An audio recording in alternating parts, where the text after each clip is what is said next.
Yeah, you like that song. Wait, she's the broad that wanted. Are you the Tom Waits broad? Hello? Guilty. Yes. Yeah, Someone needs a little more attention. Yeah, she's You're the one calling that out. wanted Tom Waits back a couple months ago. Yeah, but you didn't play it, so I... We didn't? I thought we got it right on for you. You haven't figured out yet that we don't play music. We do a talk show. Yeah. You play it occasionally. No. We play little bits of songs when they're pertinent to our conversation, but we don't just, But play it is music. pertinent. To Everybody what? dies. It's pertinent because everyone dies? Yeah. Everybody knows somebody who died. I wish your friends could say that. Players. Everybody. There you go. Here it is. Everybody's gonna Shut die. up. It's playing. Shut up. Yeah, enjoy it. Here we go. Here you go. For Dawn and Monticello, this is Jim Carroll, People Who Die. Thank you.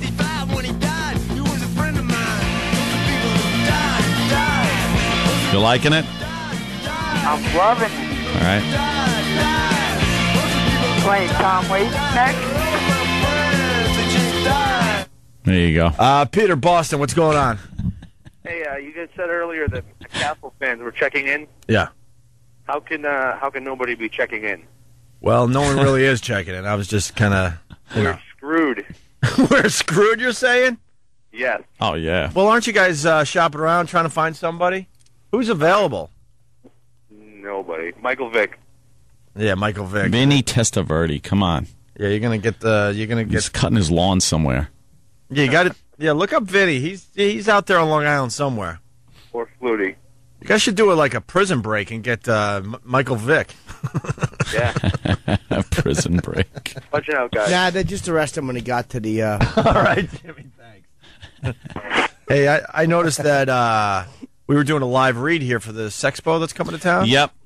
And we've been promoting that it's going to be in this town, Secaucus. Yeah. Right outside New York. It's been changed now to Edison. Why? What happened? Well, the mayor of Secaucus didn't want that event in his town, which, by the way, it's not your town. It's the people's. And your personal agenda and morality shouldn't be thrust upon your people. If there's a convention of exotic and erotic, it should be allowed to take place as long as it's within the laws of your town, and it is. These aren't orgies that go on at these sex expositions. They're just you meet adult film stars. You look at various, I guess, video companies. They show what they're doing. I don't think they allow any nudity. It's not nudity. Right. They're dressed There's no real nudity. sexy There's no and stuff. sex going on. They're in lingerie and things like that. They walk around. They're stupid, but they're dopey broads. Well, the mayor of Secaucus got it thrown out of Secaucus. Yeah. And now Edison said, "Hey, we'll take it. We'll pick it up. We're perverts here at Edison." Right. Yeah, it's just weird that this guy decides for everybody what could happen. I'm sure there's other problems in Secaucus worth paying attention to than some dumb sexpo coming to town. Yeah. Here's the story. It's quick. And the mayor of Wonderful Secaucus, sexpo. New Jersey, is saying no way to a porn convention. Exotica, spelled with 3 X's, is scheduled to come to the Meadowlands Expo Center this weekend. Mayor Dennis Elwell says he's going to do everything he can to keep the event from happening. The town of Secaucus is a small, residential, family-oriented community. Again, these type of activities are not what we believe in the town of Secaucus should be held. The mayor says state liquor laws and a daycare center near the convention are just 2 reasons why the event is unacceptable. A daycare center close? What does that have to do with anything? The Sexpo's inside. It's inside. It's on the weekend. Yeah. It's like what? I've kind of had enough of like the proximity to school stuff. Enough. What does that mean? Like the adult film stars are going to run out naked just because they can't handle themselves Start anymore? pushing the kids Oh on my God, I swings need with to their be naked. cans. Right. It just This, yeah. over the daycare? Ron Jeremy will be pushing little kids on the swing with his schlong. I mean, what the? It's not going to happen. They're inside. Right. Do you know what's happening in the house right next door to the daycare center? Sex. Real sex, probably. There's probably houses in this community, and adults are having sexual intercourse in their houses. What does that matter? That's not going to be happening at the exposition. They're just going to be showing, what goes on in the adult entertainment industry and their wares, and you collect some autographs and pictures. I just love the visual. Nearby a daycare center. A daycare center. Oh my God! Just gotta say it again. Like everyone's just gonna lose their minds, get naked, and just start raising holy hell at the daycare center. Yeah. Because deep down they're perverts and they can't help themselves. I understand, maybe selling drugs too close to a school. Well, that that's type of illegal. thing. Right, I understand that because it's in the open, close to a school. And it's illegal activity. This isn't illegal. It's a convention. Someone is saying Secaucus is not a residential place. We're going to get the mayor on our show a little later on, I believe. Ron, what's up? What's up, fellas? Hello, little Jimmy. Hi. Hey, listen, I don't know if you guys ever been to Secaucus, but it's just a dump. I mean, it's just wasteland and swamp. There's nothing good about it. Punch now, boys. Yeah, I mean, there's a huge convention center there. How residential can it be? Yeah. I know in my neighborhood, I don't look around and see a convention center there. Expo Center is surrounded by hotels and theaters? Yeah. So this daycare center is not even... It might be close by, but he's using that as Of course. His agenda. Phony. I worked in Secaucus for 5 years. It is exactly what that guy said. It's a swamp. It's outlets. It's the stadiums, and there's a tiny town. Yeah, but it's no. That's a tiny nowhere town near there. Yeah, I didn't know Tiny Town was there. Tiny. Yes. Where are you guys gonna move when this country just completely implodes? I said that France. You're going France because, and I hate but France. That's hack. Everyone goes. To It France. is hack. Johnny Depp did it. I think that redheaded dummy did it from 16 Candles. There, what's her name? Molly Ringwald lives in France. Molly Ringwald went there. Is she back? See, even she couldn't take it. See, people from America move to France when they don't like America because it shows people, look, I'd rather be in France, and France stinks. When you picked the island of Lesbos. I am going to Lesbos off the Greek Isle. Lesbos. I'm proud to be a lesbian. A lesbian from Lesbos. I'm getting really sick of everything that's going on. Oh, what? No. I'm getting sick of everything that's going on, though, with things like this. The mayor kicking a sexpo out of his town. So stupid. Let's see what the problems are in Secaucus. Let's see what the mayor should be focusing on. Danny's pulled up graphs and charts. He's very educated. Oh, my God. I feel like I'm back in 11th grade. What is that? Blood alcohol level readings. Oh, okay. I see the high red one. 7. He gets actually congratulatory thing. We can't believe you're alive after that one. Is that about him, Dan the mayor? Well, this is Secaucus facts. We're trying to see what he should really be working on instead of a dumb sex thing coming to town. Oh, just give us the racial background. We'll tell you what the stats are. Oh, here we go. What? The other thing, speaking of, did you hear about the Six Flags commercials that we enjoy? One flag. Well, guess what? Did they get mad finally after a year? They're going away, my friend. What happened? They're insensitive. Are you kidding me? No. We'll have the article after the break. I can't wait because we said it right off the bat. We're like, wow, how is this squeaking through? Well, it was squeaking through because it was an Asian actor. An Asian actor. Doing the Asian thing. Doing some kind of almost like kung fu movie delivery. Right. Of his line, one flag. You have because that's not fun. Or, I got it somewhere in here. I will never... Wait for the story. I'll get it. I will never understand why Whitey can't do stereotypical Asian humor and even Asians can't now apparently. Well, you got Margaret Cho. I saw her on a show recently. What she's getting away with, he sure. What he's getting away with. Why aren't the Asian groups going after her and going, look, what are you doing? How about I know because she's Asian, but that's a lame excuse. No, because they are just based in self-interest, and their outrage is phony. Mm-hmm. And just based on getting more of what they want. They're frauds. Six Flags! More fun! Yeah, There you go. we'll explain that commercial after the break. It's Opie and Anthony, 877-212-0NA. We got Louis C.K. coming in today. Ooh. Should be here in about a half hour. The Opie and Anthony Show. Come on! Opie and Anthony. Bitter, angry motherfuckers. Fuck! Opie and Anthony. Jimmy's a realist, you're a racist. Fuck! And I'm clueless. We got to get Sam in here for What's the Haps. You're checking out the Opie and Anthony Show? I just got to say thank you to a which officer? Law enforcement officer. Of course. Yesterday. Of course. Just want to say thank you. It's on the Expressway Service Road. Yeah. Wasn't even in the Mustang. It's in the Escalade. And, wow, this guy had a great spot. Just got to tell you. And I've never seen a speed trap on a service road.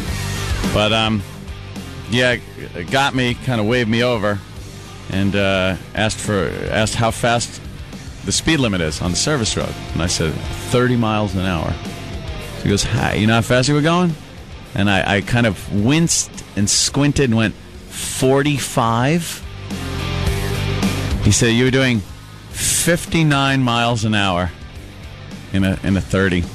And that's like, it's a service road, you know? Yeah, but everyone does that. Because it's basically an extra lane of the LIE here in the New York area. Yeah, exactly. It's an extra lane with the trees are a little closer by. That's all. On the sides. House driveways coming into it, but what the hell? Right. So he says, you got a license in there? And I was like, yeah, I give him the license. And then, you know, little card in there. Pull out a card. He's like, oh, you know, who's this? I was like, I have a friend, you know, sometimes does security, things like that. Oh, he goes, the name on here, you know, Anthony Coombs. He goes, that's looks familiar. I said, yeah, Opie and Anthony radio show. He's like, oh, Anthony, what's up? How you doing? He goes, here. Gives me back my stuff. These guys are not doing you any favors. Gives me back my stuff. Do they understand that? And then we chatted for a bit. And then as I pulled away, I rolled the window down. I went, wow, great spot. Yeah. And he goes, yeah, customers all day long. And he did say something like, I said, I really appreciate it. He goes, nah, you know, it's all right. He goes, we all got to justify our existence.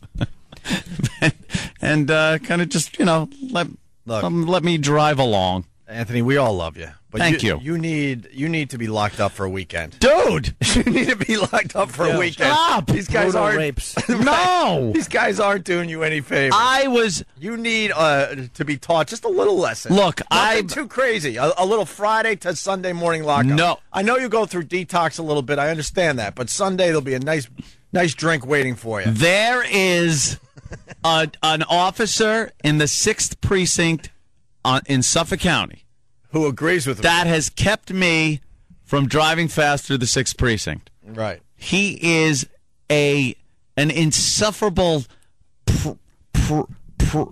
bastard. Mm-hmm. And he told me the next time he pulls me over, he's locking me up. He's pulled me over too many times already now. How many really? I know of two. I think, yeah, he's pulled me over twice, and he's observed me another time where he didn't pull me over. He told you this? Yeah. I observed you. Like he knows my vehicles now. Because he kind of lives by my parents, and he sees my cars, like, in the driveway, so he knows what I drive. That's pretty impressive. And then he's all nasty to me when he pulls me over. He doesn't want to see cars. He's the guy that took all my PBA cards away from me. God forbid. Took all of them away. And then proceeded to call every single number on the back and tell them what I did. That I was speeding. And then all of my cop friends called me up and goes, dude, this guy hates you. He goes, I've never had a guy call me up and say that, like, one of the guys I gave a card to was doing this. There's a reason for it. There's something behind it. Oh, this guy is just up. Well, the reason... People hate him. People in his own precinct don't like him. Well, can I play the other... He wrote up a trooper for speeding once. That's obviously bad. But really? Yeah, But to play the other side of this, the reason might be that you were going... You know, I don't want to... But you were... Hey, I'm above the law. More than the average person goes. I'm a shock jock. You were shocking. You were really going. I was kind of speeding, Yeah, we don't want to give numbers out, but it was quite impressive. I remember the story. But let me tell you explain something. why the other cops hate him, though. If the other cops hate him, Yeah. and they all hate him, and he called all those other, he's a douche. He is. He is. Everyone knows him as a douche. It's not like, oh, this cop he's a cop and that's why he's a douche. Yeah. It ain't. The cops don't like him. Yeah. He's just he'd write his own mother up. Is he old? Oh, what are you doing to me? No, he's middle-aged, kind of just grouchy. He likes yelling at you. Like, he likes getting you there and then yelling at you and reprimanding you. And I'm a yes, sir, no, sir guy, so I don't fight back with the cops. I'm, yes, sir, I understand, you're perfectly right. And then I pull away and go, wow, that guy was really rough. Oof. Just, and yeah, was he the guy that wrote me up? No, some other guy did. Yeah, but people don't even like him. His fellow workers. But now when I drive through the 6th, you might be right. So when I drive through the 6th now in Suffolk, I back way the hell off. But you're getting pulled over a lot, my friend, and we want you to be around. I speed. How about a little stint in the Tombs? Just a little weekend stint in the Tombs, just to scare you. And 59 ain't bad on a service road. Nah, it's a little silly. I do that. To tell you the truth, everyone does that. I'm not Mr. Speed Demon. When I'll I'm get speeding, up to 60 on that damn thing. I'm only speeding in cars that are meant to speed in. Mm-hmm. Like, I'm not in an old Riviera cranking it up to 90 miles an hour. Wait, you're not That's on roads dangerous. that are meant to be sped on. Like, you're great. Oh, that expressway is absolutely meant to, if it's clear and you got a straight run, 100, no problem. What if an elk runs in front of you? I'd have a Bob Kelly joke if it wasn't so skinny now. Where's your line? I'm a big fan of the speeder. Yeah, I am, and I do my speeding from here. Sure. What I'm not a big fan is the zigzaggers. No, I don't. Are you a zigzagger? That's really inappropriate. I'm a zigzagger lover. No. I call them the zigzaggers, where they're turning on a dime at 80, 90, 100 miles an hour. I wait till I have in and out, in and out. Let me tell you one thing. Crazy. I will whip around some jackass in that left lane, though. Oh, yeah. Oh, and I'll let him know. I'll get a little close when I come back in. Because he's got to know. And then the thing is, it's not only me. The second I whip around someone in the left lane that's not moving, he's got someone right on his ass again. And do they move over? No. Get out of the way. That's completely justified. Yeah, we all do that. But the zigzaggers, that's my line. Yeah. Those guys scare the crap out of me. Hey, 13-year-old JC's back today. Oh. JC. Hey, boy. What's up, man. JC? Anthony, how the heck do you still have your license? You don't have one yet. Sucks, man. You know what? Yeah. You're like a little 13-year-old. Yeah. You got to have personality. Like that pig on Green Acres. He called every cop on. That's unheard of. Took all my PBA cards and called every cop on the back of them. How did he take them all? He said, give me those. Because I pulled them out, and I was thumbing through them for my Suffolk one. Like, pick a card, any card. So I pulled out the Suffolk one, and he's like, all right. He goes back to the car. Mm-hmm. And then he said, let me see those. And he took them, and then he asked me to walk up to the car. He asked me to get out of my vehicle and walk up to his car with the little, he's like, driver, get out of the vehicle. Close the door. Now step up to my window. I'm like, what does this guy think I am? And then add in your own finishing move there on that joke. So I walk up to the window, and he's got my license. He goes, I catch you doing this again, I'm locking your ass up. He gives me my license back, and then he goes, and I'm keeping these. And he took them, and he threw them all in that little side compartment on your door that you have in your car. Threw them all down there. And later on, he must have just went through them all and called up the number on the back and was just like, hey.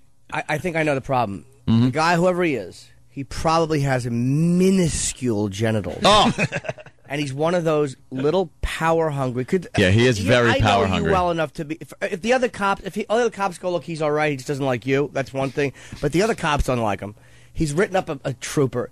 He's one of those guys who is so desperate to be seen as a powerful guy. Like, why else get over the thing and have you come out? Just being a douche. Let me tell you something. I know I deserve to get ticketed. when I'm driving fast like that. I know I do. Well, that's a start. And there are certain you things. deserve a lot of other things, but all right, well, but that's a there are start. certain things that like I've said it before. I give the police the utmost respect. I respect their job. It's an insane job for somebody to have.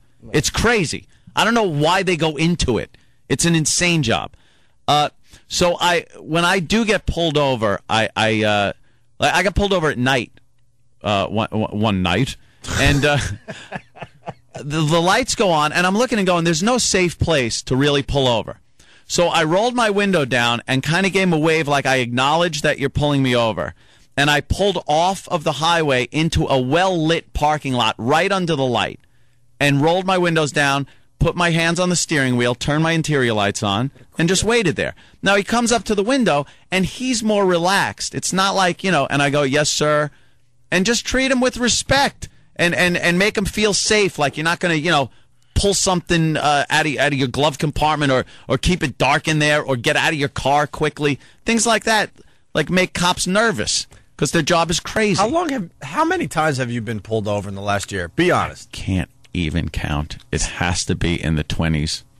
Somewhere in the 20s. In the last year? Yeah. Yeah. I get pulled over probably twice a month. Sorry. I have a sports car. It's sporty. And this cop's a dick. I love it. Well, he is. I'm with you. Look, there's a middle ground. Believe me, the story you tell... Dude, there's a middle ground. The story you're telling, I believe me, I'm with you. Trust me, I am. But... I got ticketed once. Here's the middle ground. I got ticketed once for making a right turn here in the city where you're not supposed to turn off the road for 20 miles because Bloomberg put signs up. So I made the turn anyway because I would have had to go way out of the way. And there was a cop waiting there. Pulls me over. I just said, okay, yeah, this is it. I go, I'm going to go to court on this one, I guess. He goes, I'll be there. He goes, I'll make sure I tell the judge you're very courteous and everything. I was like, thanks.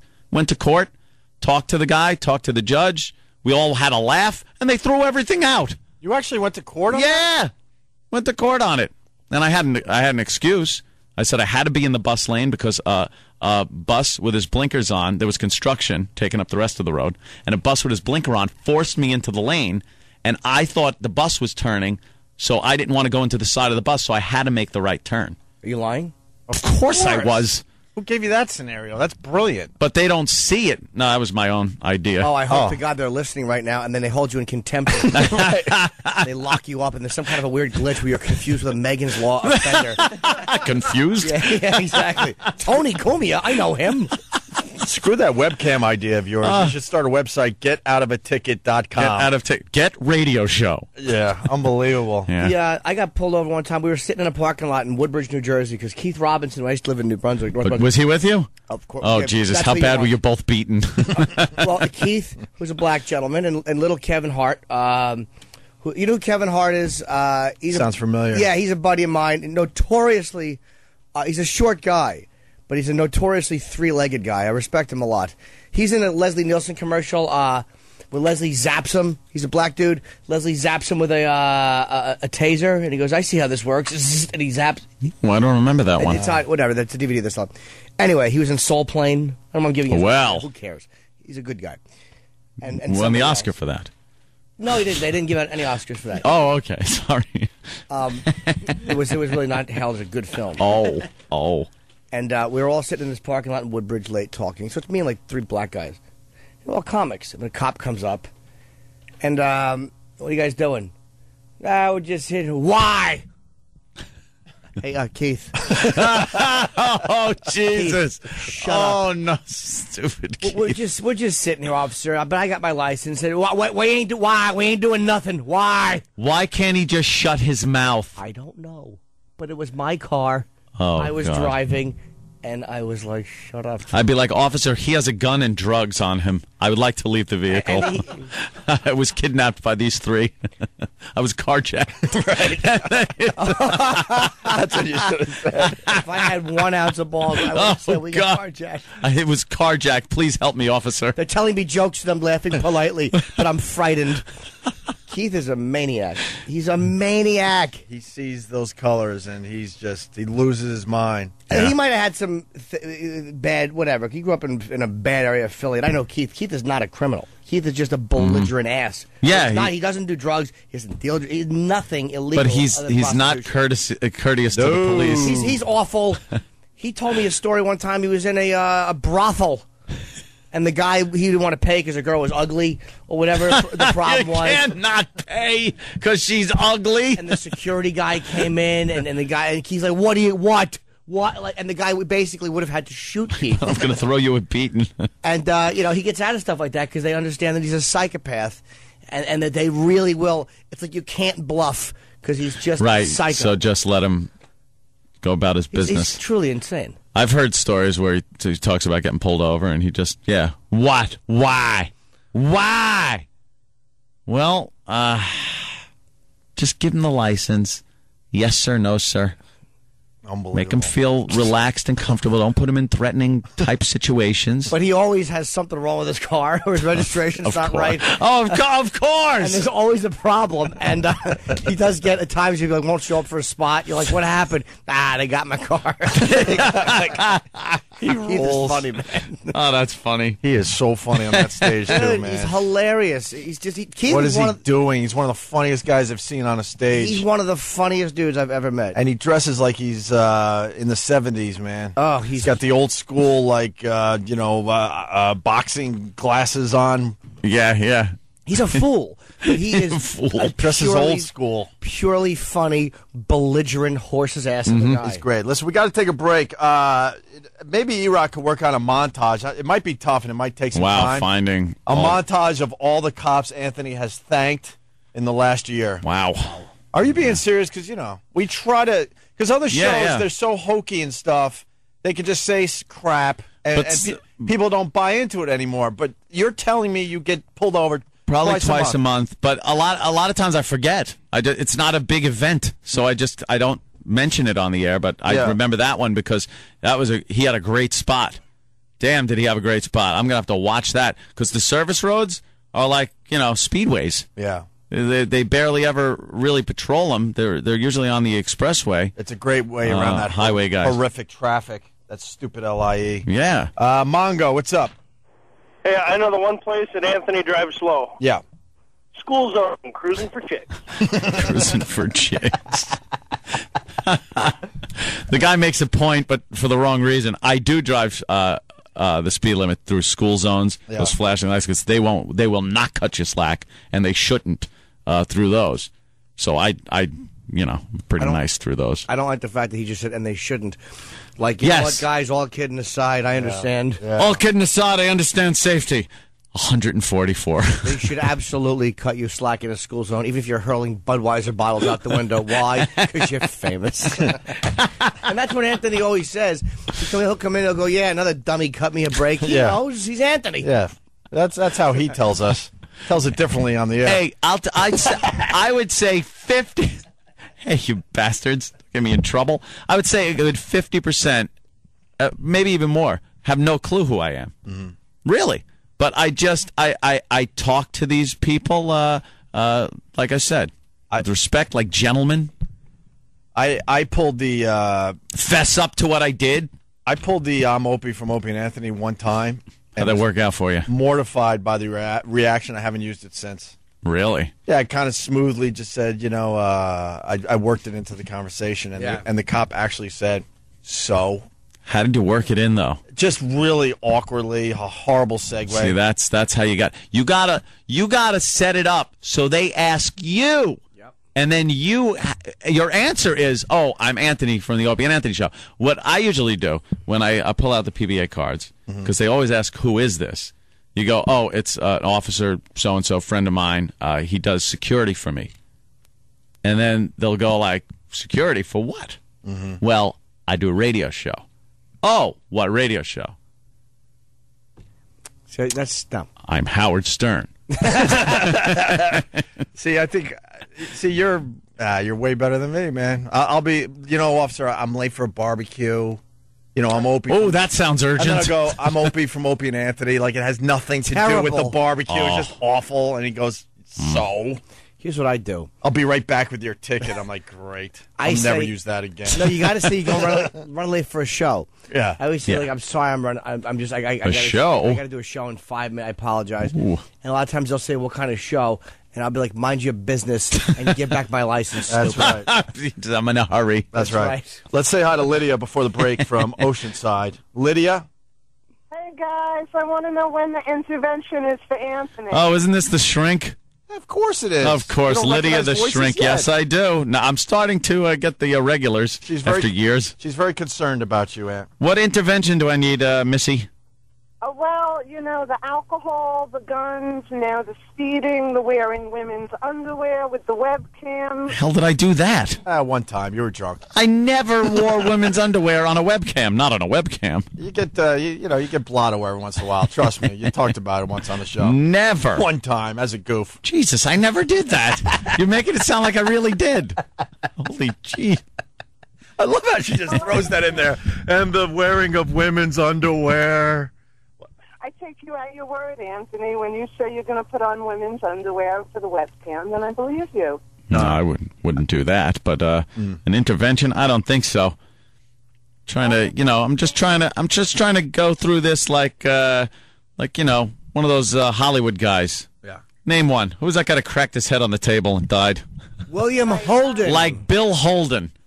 I want to live like Bill Holden. Elvis Presley. Right. Lived a fast life. That's it.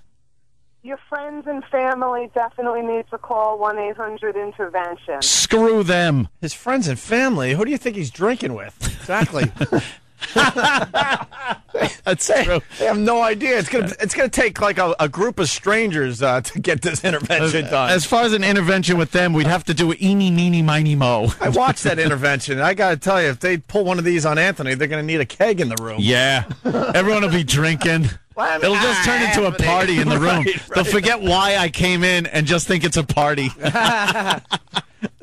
I look around the room sometimes. I go, "There's no one here to help this guy. There's no one close to him that can help him." Anthony's intervention is this.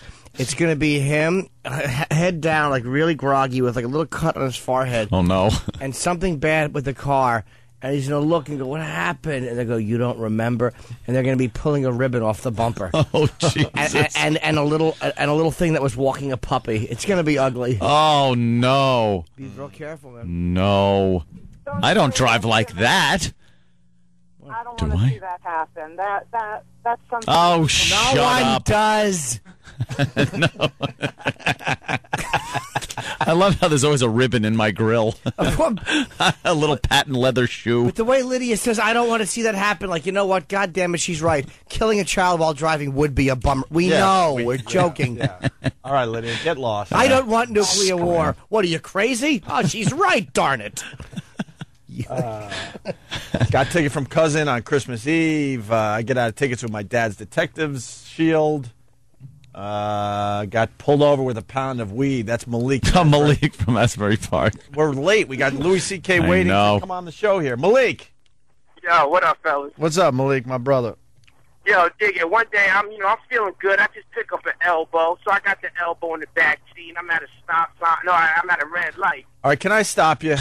Because I'm a big fan of the street lingo. What's an elbow? A pound is LB. LB, a pound elbow. Okay. Yeah. Oh, that's sweet. Wow, how did you know that, Ant? I just figured it out, actually, because I thought a pound, LB, elbow. I'm still using cheddar. I gotta update my street lingo. I'm going with elbow. See, I thought that meant because a pound is heavy, you have to put some elbow grease into it. All right, you got the elbow. What happened? Yo, so I'm at a red light, so I'm feeling good. So I'm like, yo, bump it. So I just keep it moving. So I'm running the red light. I don't see the task force behind me, so they pull me over. Oh, Jesus. I'm nervous. I'm paranoid. Like, oh, my God, what am I going to do? They're going to smell the weed. So I immediately hop out the car. Oh, my God, I can't believe this girl doing this to me. The dude's like, yo, what's going on here? You know, you disrespect me. You run the red light. I'm like, dog, yo, this girl is in here, my baby's mother. She got 5 of my kids. She's going to take them away. I'm going to go to work. Blah, blah, blah, blah, blah. Yo, dude is like, yo, I start crying. Dude's feeling my pain. He's like, look. He's crying. Yo, I whip up tears so fast. Well, when you're thinking of prison time, if you get caught, I bet it's easy to cry. Oh, yeah. Yo, for sure, man. Yo, listen. The dude, he's feeling my pain. He's like, look, just do me a favor. Get in the car and promise that you will not do anything harsh and we're going to have to be called out here and be good. I'm like, thank you. So he pulls off. I go back the other way. I'm like, oh, man, word's fine. I was looking at 3 to 5 real easy and made it happen. Damn. Well, you got lucky. And you're stupid for blowing a light when you got an elbow in your car. Yeah, what's wrong with you? 10 and 2 if you got the elbow in the car. That's it. Build a hat out of weed. Don't put it in the back. What you do is the cop will never search your hat. Make a hat out of marijuana. A pot hat. That's my idea. See you, man. All right, Kevin from Connecticut. E-Rock weighs 275 elbows. Too bad we couldn't do that line in front of E-Rock. It's more fun. We'll hit Fatty when he walks in. Yeah, we'll get Fatty on the air next. I guess that's it. I mean, the phone calls are great, but we have to take a break. We can discuss Keith with Louie when he comes in, because Louie loves Keith. He loves him. Keith Robinson? Yes. Oh, he'll probably have some good Keith Robinson stories. I don't know if he spent a lot of time with him. I don't know if he knows what a creep Keith really is, but he loves his act. He's amazing, and for some reason, we just can't get him on this show. Melanin early. Yeah. 877-212-0. And we go to break with this. The Opie and Anthony Show. Opie and Anthony Show. Opie and Anthony's top song of the day. Pussycat Dolls, When I Grow Up. When I grow up, I want to be famous. I want to be a star. I want to be in movies. When I grow up, I want to see the world, drive nice cars. I want to have boobies. When I grow up, be on TV. People know me, be on magazines. When I grow up, fresh and clean, #1 chick when I step on the scene. Be careful what you wish for, cause you just might get it. But you just might get it. But you just might get it. Be careful what you wish for, cause you just might get it. But you just might get it. But you just might get it. The Opie and Anthony Show. Opie and Anthony Show. Opie and Anthony. I laughed, I cried, I shat in the mouth of an invalid. Ew, that's disgusting. You're listening to the Opie and Anthony Show. It's even worse than this.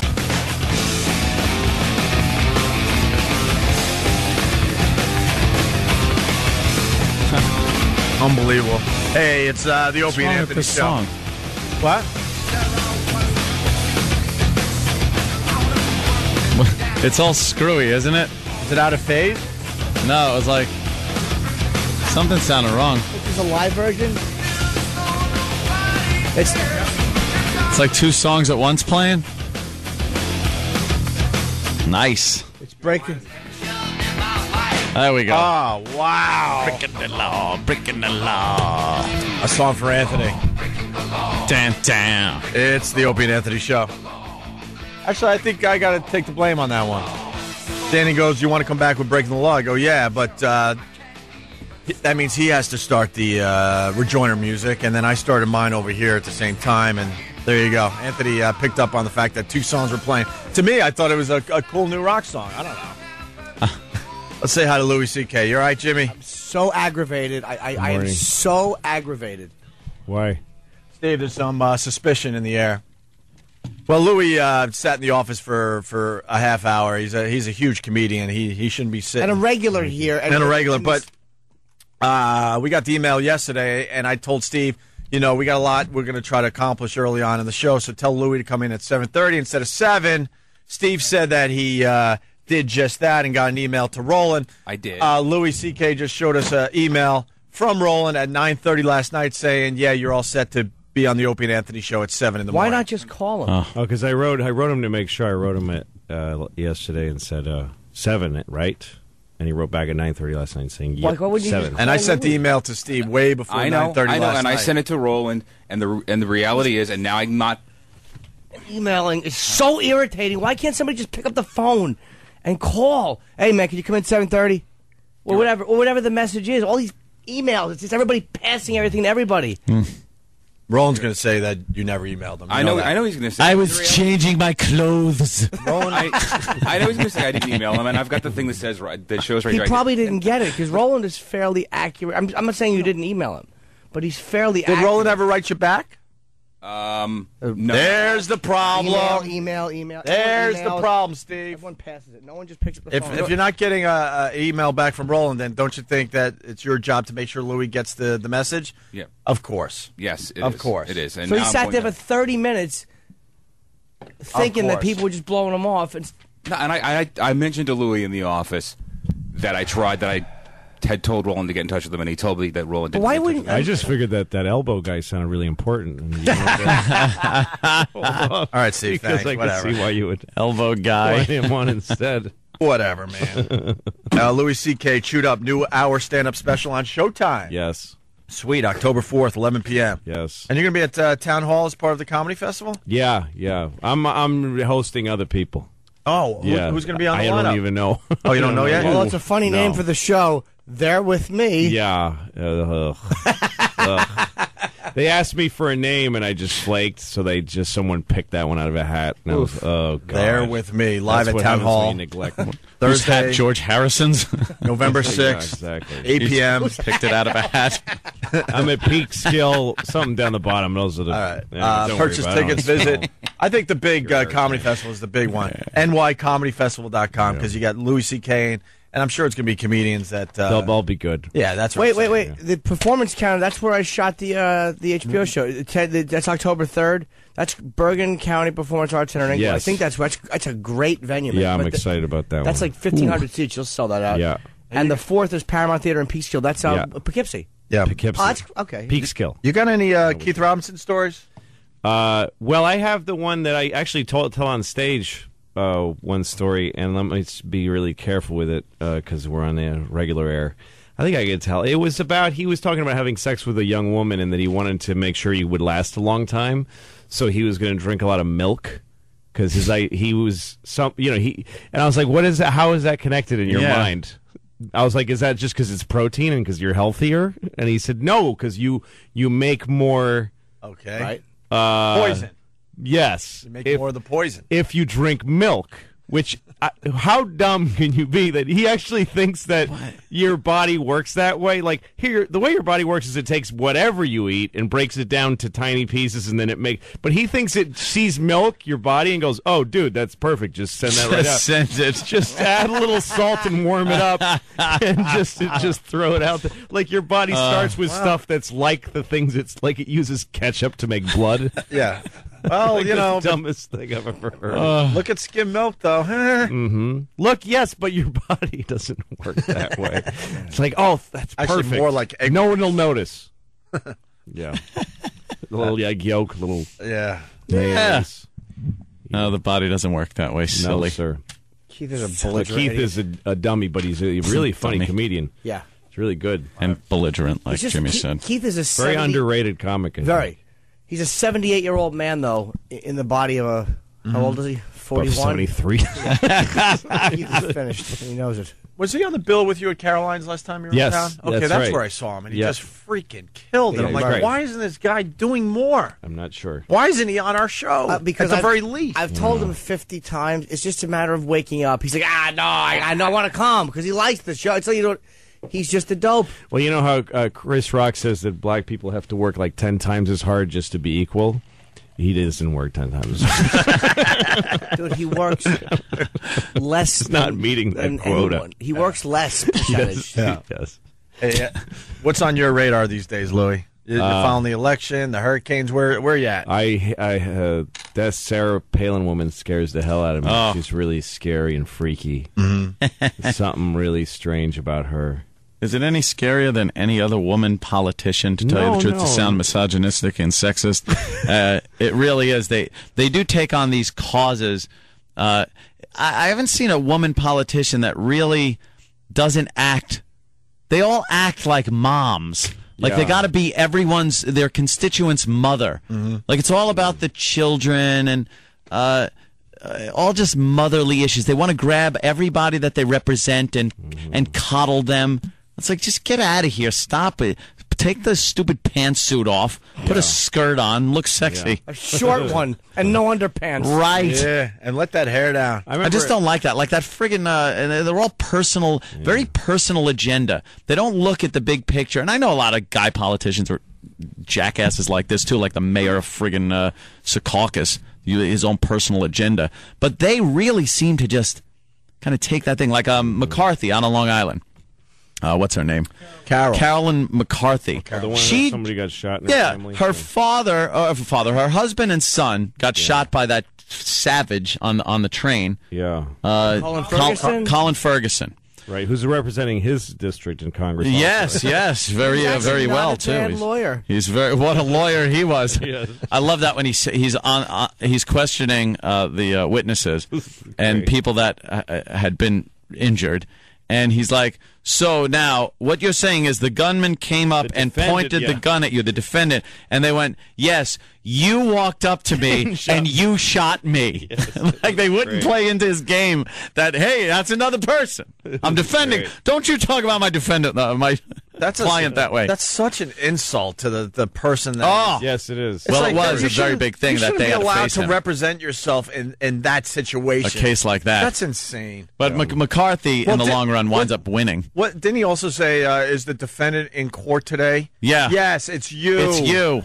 Why do I have to deal with this? Right there. You shot me. You pointed the gun at the person in front of me and pulled the trigger, killing him. Yes, I saw you do it. Yes, you did. You shot me. All right. I rest my case, Your Honor. Okay. Now rest in jail. That guy's in Dutch. Oh, certainly is. But Carolyn McCarthy, she runs for office on Long Island under this platform of my husband anti-gun, anti-gun platform, and she gets elected because she gets that sympathy vote.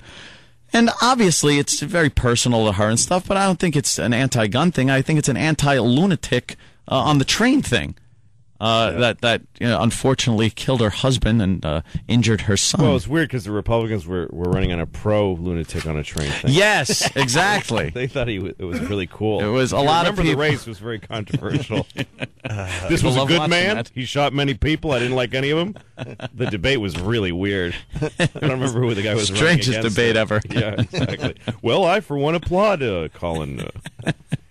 So what scares you about Sarah Palin? Well, she just, the thing. First of all, liberals are just the dumbest idiot jerks, and I wish I was on XM so I could say how much I hate the people that share my political ideology and have no idea how to. This woman comes who is just Satan with boobies, yeah, and they make fun of her kid with the. The Down syndrome, and that they make and her daughter. How dare they attack parts of her that don't matter. I mean, the thing they should have just said. She's crazy. She's way out of the mainstream. She's crazily out of the. She's to the right of Ronald Reagan. I mean, she's way to the right of anybody who is anywhere on the scope, and they go after this superficial crap. Which was easy for her to bounce back from by showing the kid up that her kid. And isn't it great? Aren't we all great? And I think that's part of the ploy. Good. I think that's part of the ploy. It was a brilliant pick, and the Democrats went boo, and they did exactly what they were expected to do. But she's not experienced. Oh, hooray! Thank God you said it, because that's why we picked her. You jack. Oh God, I hate to get them. the no experience thing out in the open because she's the vice presidential candidate. Yeah. But you're talking about an unexperienced presidential candidate on the Democratic comparing ticket. her to him. It's like Obama's become like the VP of the Democrats of that ticket. Because now they're comparing the two of them, and McCain just lives in this stratosphere above all of that. Yeah. Yeah, and I think actually most Americans just found out that what went on with his war hero thing, and really, yeah, because he's now. I mean, you can't. Geez, they have footage of him in Vietnam crying and saying, "Please tell my wife I love her." Like he's gonna lose. Great stuff. It's amazing. Great stuff. He's sitting there going, "Thank God I went through." And that. then Opie brought up a great point about the Democratic ticket. I did. Yes.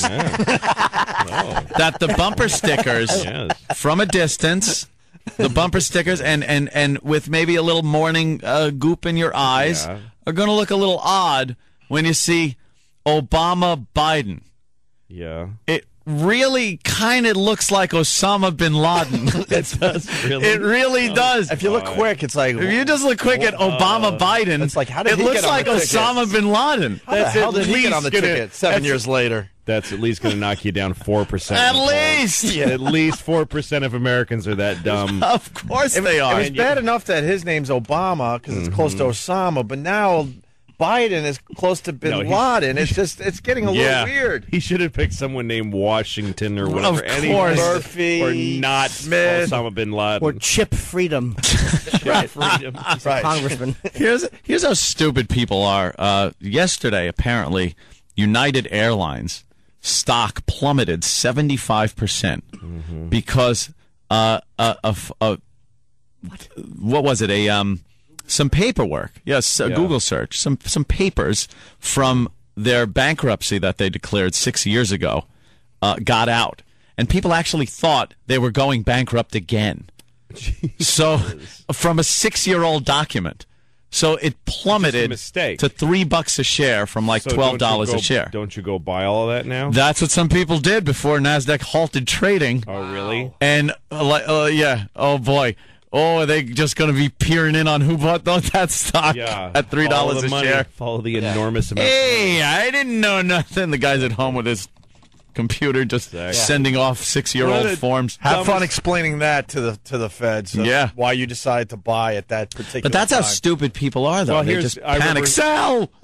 I remember a story once about a bank that the ATM machine, the guy who loaded the money in the ATM machine put $100 bills where the tens go. Oh. So people lined up around the block, idiots, and took all this money as if the bank's going to go, oh, well. You could keep it. Exactly. That's like when they walk out, because that would happen. The teller would actually make a mistake, and give you money, or you'd cash it. You'd have a check for it's still stealing. Instead of $1,000, it's for $100,000. You cash it, and it's like, well, it's my money. No, it's not. Idiot. And then you spend it, and you wonder why the cops are arresting you. Yeah. No, but they gave it to me. No. And of course, the bank knows exactly how much they gave every person. Yeah. And went after them, and they went, but they said over at kindergarten I could have it. I'm using the finders, keepers, losers, weepers law. You should be able to keep that. A writ of finders, keepers. It would make living a little fun if you get on the other side. What do you think? Of one of It's those like Monopoly. Bank error in your favor. Yes. Collect $200. Yes. That's where you get that from. Bank error in your favor. I actually think he's right that morally you should be allowed to, but you're stupid if you think you're going to get to. Yeah. That you think banks are going to. You think that's going to the bank? Oh well. Mm-hmm. Wow, we did it again. We screwed up, and someone won lotto. No, because it doesn't work the other way. I remember I had a very expensive video camera in my carry-on bag on a plane. Yeah. And we stopped in Cincinnati without changing planes. It was like, leave your seat and come back. They said, you can go into the terminal and come back. Mm-hmm. I came back and my video camera was gone. Oh. And I immediately said something, and they go, well, we don't know. And I go, well, who was on the plane? Yeah. There's a cleanup crew. How many guys was that? 2. One of them has my video camera. Right. And they said the pilot took they it. said you can we'll take off without you if you want to wait here to go talk to the. I'm like, no, I got to go home. But I am lodging a complaint. What a scam. Anyway, they put me in touch with Delta Airlines security person who said this to me. Well, all I can do is ask those people if they stole it, and you know how that gonna go. Yep. That's what she said to me. You know how that gonna go. How that gonna go. Because at Delta, we're all liars. Not good? Yup. How infuriating is that, though? Oh, my God, You want to strangle someone. Why would you fly Delta? Why would you fly there? Not again. They're ready when you are. Yeah, that's why, Jimmy. They're ready when you get off the plane. Steal your things. When you're ready to lose them. Something like that. Ready. That happened to me one time. I got off the plane, and I was actually at my destination in Vegas, and I had a Newsweek, and I had left it in where I was reading, and I guess it was a day later I wanted to read it, so I called the airline and said, did anybody claim that Newsweek? If so, could they mail it to me? Boo. Boo. I was so into what you were saying. I almost cursed. I almost said effing Jimmy. He does that all the time. I'm a good actor. You're incorrigible. Hey, I want to change gears slightly. We have another person changing their sex. We love these stories. It depends on what job. Apparently, we just don't understand this. To smoothly transition from a man to a woman, you have to not have a job.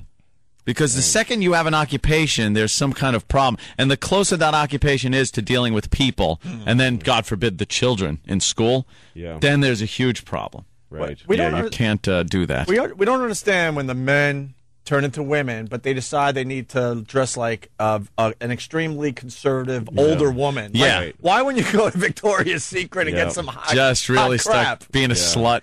Right, Well, but because it's that's the something kind your of- old aunt would wear, and you're like a young. It's because String of pearls. It's because your old Woman aunt thing. is fat. It's It's just that they're like a dressing man like body. fat men. It's a The man fat body. women. Yeah, that's it. It doesn't squeeze in a Victoria's Yeah. Secrets very well. We got a professor returning to school as a woman, transgender. In 2006, English professor Jay Layden left Yeshiva University for 2 years. Last week, Jay returned as Joy. Of course he did. Why do they always do that? As Joy. Why can't he return as Barbara? It's got to be a name that's sort of close every time. That's to really rub it into your parents. That's why. You think? Oh yeah. Yeah. Still named me. Yeah. They pick those names that are just off from the man name. We say this, Louis. Why not just pick a stripper name? Go all in. Just go. Go all in. Portia. Amber, something. Yeah. Layden left Yeshiva University for 2 years. Last week, Jay returned as Joy. It wasn't until after Layden was granted tenure that she told administrators she was transitioning from a man to a woman, and it's unclear whether or not Layden was forced to go on leave or if she took time off voluntarily. But Jillian T. Weiss, a transgendered yeshiva alum and equal rights advocate, says the school has experience with anti-discrimination laws. Having been involved in a case several years ago where some gay students wanted to room together, and they were on the losing end of that issue then, and I think they understand that the law needs to be respected regardless of religious ideology. Look at this thing. Dressing like an older woman, man. Like Susie Essman.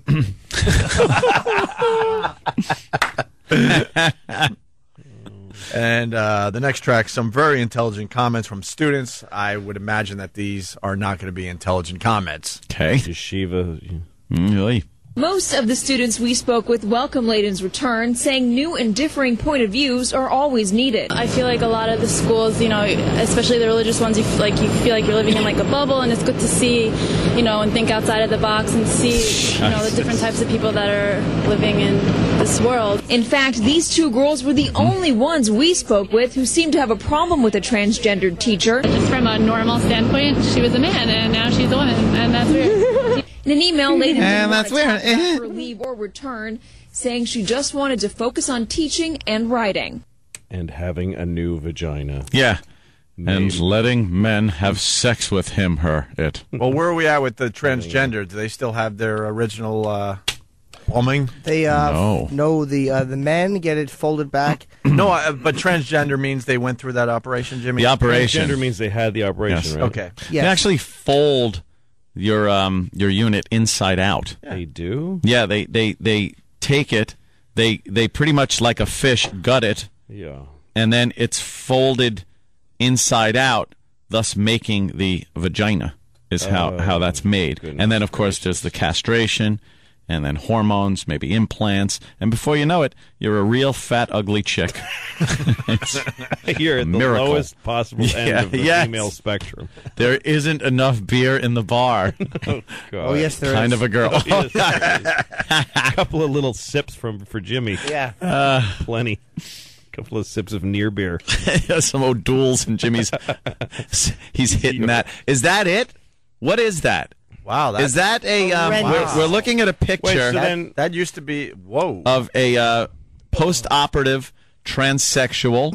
Yuck. And that is like what... a flesh toilet. You know what? That's what it looks like. It is. Horrible. You know, Ann, how you just described the operation, this looks like a different operation. This looks like a... I'll tell you what it looks like. Like they might have hollowed... how can we explain No, it? you Without could getting tell dumped that out? there's a scar there where it was moved. You know what it looks like? See, because it's got to be in the right location. Look, you can't So it's a put... little to the left of where You were. can't put the girl part where the guy part is. Right. It's the girl part is technically a little lower. No, it's so like when what you- they when got to you- do it's is like when you rehang a picture on the wall. Right. Make a new. You got to kind of make a new one. So you can see that scar there where it used to be, and then they kind of move it down, and then whammo, inside out.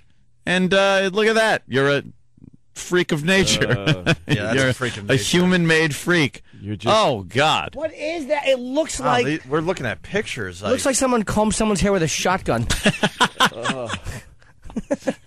you just became went from being a man who didn't matter to a woman who doesn't matter. Would you do that? In the grand scheme of things. It looks awful. Just keep the original. I mean, I'm just saying. Oh, jeez. Hey, look, it's natural. We're just that's a whole site devoted to that, Danny? What is that, yuck.com? Danny got it fast because it was in his favorites. Of course it was. He's got a password and everything. He's got a gold. He really did get that very quickly. Yeah, Dan. It's not so hard to just Google post-op shemales. I know that. Yeah, of course it isn't. Yeah. Especially when you have it in your cache file. Oh, Jeez, look at that. what the hell's going on there? Some of these really went awry. That one looks like Larry Fine. Yeah. How do they do? Have they never seen a real vagina? Oh God! Whoa! That's. Is there awful. one good one?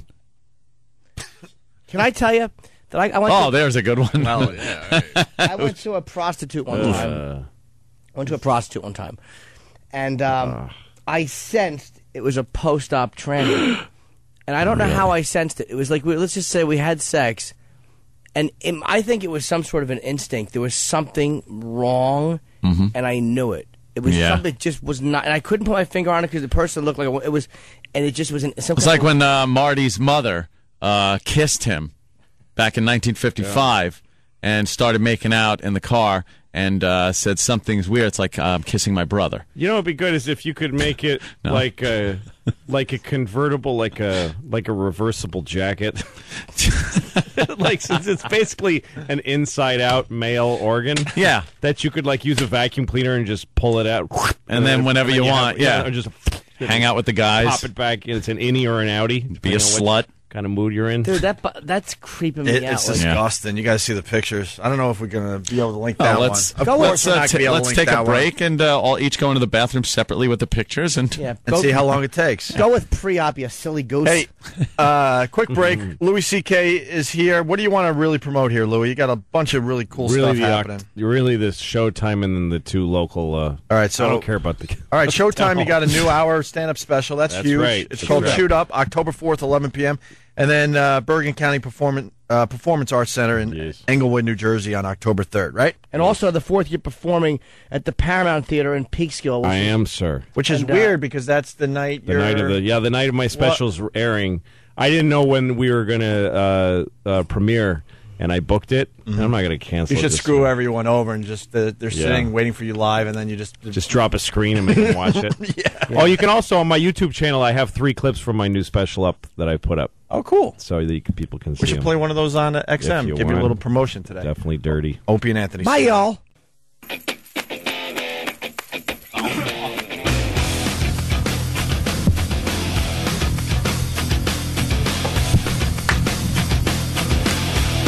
Welcome back to the Opie and Anthony radio program, where our guest is Louis C.K. Yay! For the day. And I might as well be the plug for that I am. Boston, they've added a second show because the first one sold out due to my popularity in that part of the country. Pre-sale will be Thursday morning. It's for November 15th. Or whatever the night I'm already there. That's effing huge, Jimmy. Wilbur Theater's second show. Yeah, it sold out in a couple days, man. Boston was very good. So we had to. You better thank BCN for that. BCN has it on the front page of the website, but it's only pre-sale stuff going on sale Thursday morning. I really did a bad job of plugging that, but we all. That's very good news. Opie and Anthony, yes, Jimmy stated that. We got Louis C.K. Very, very busy man. He's got a new hour special on Showtime October 4th, and then he's got other things. Whatever. Shoot up. Yeah, whatever. Oh, by the way, just to be clear, people that come to see me live, it's a different hour than the Chewed Up.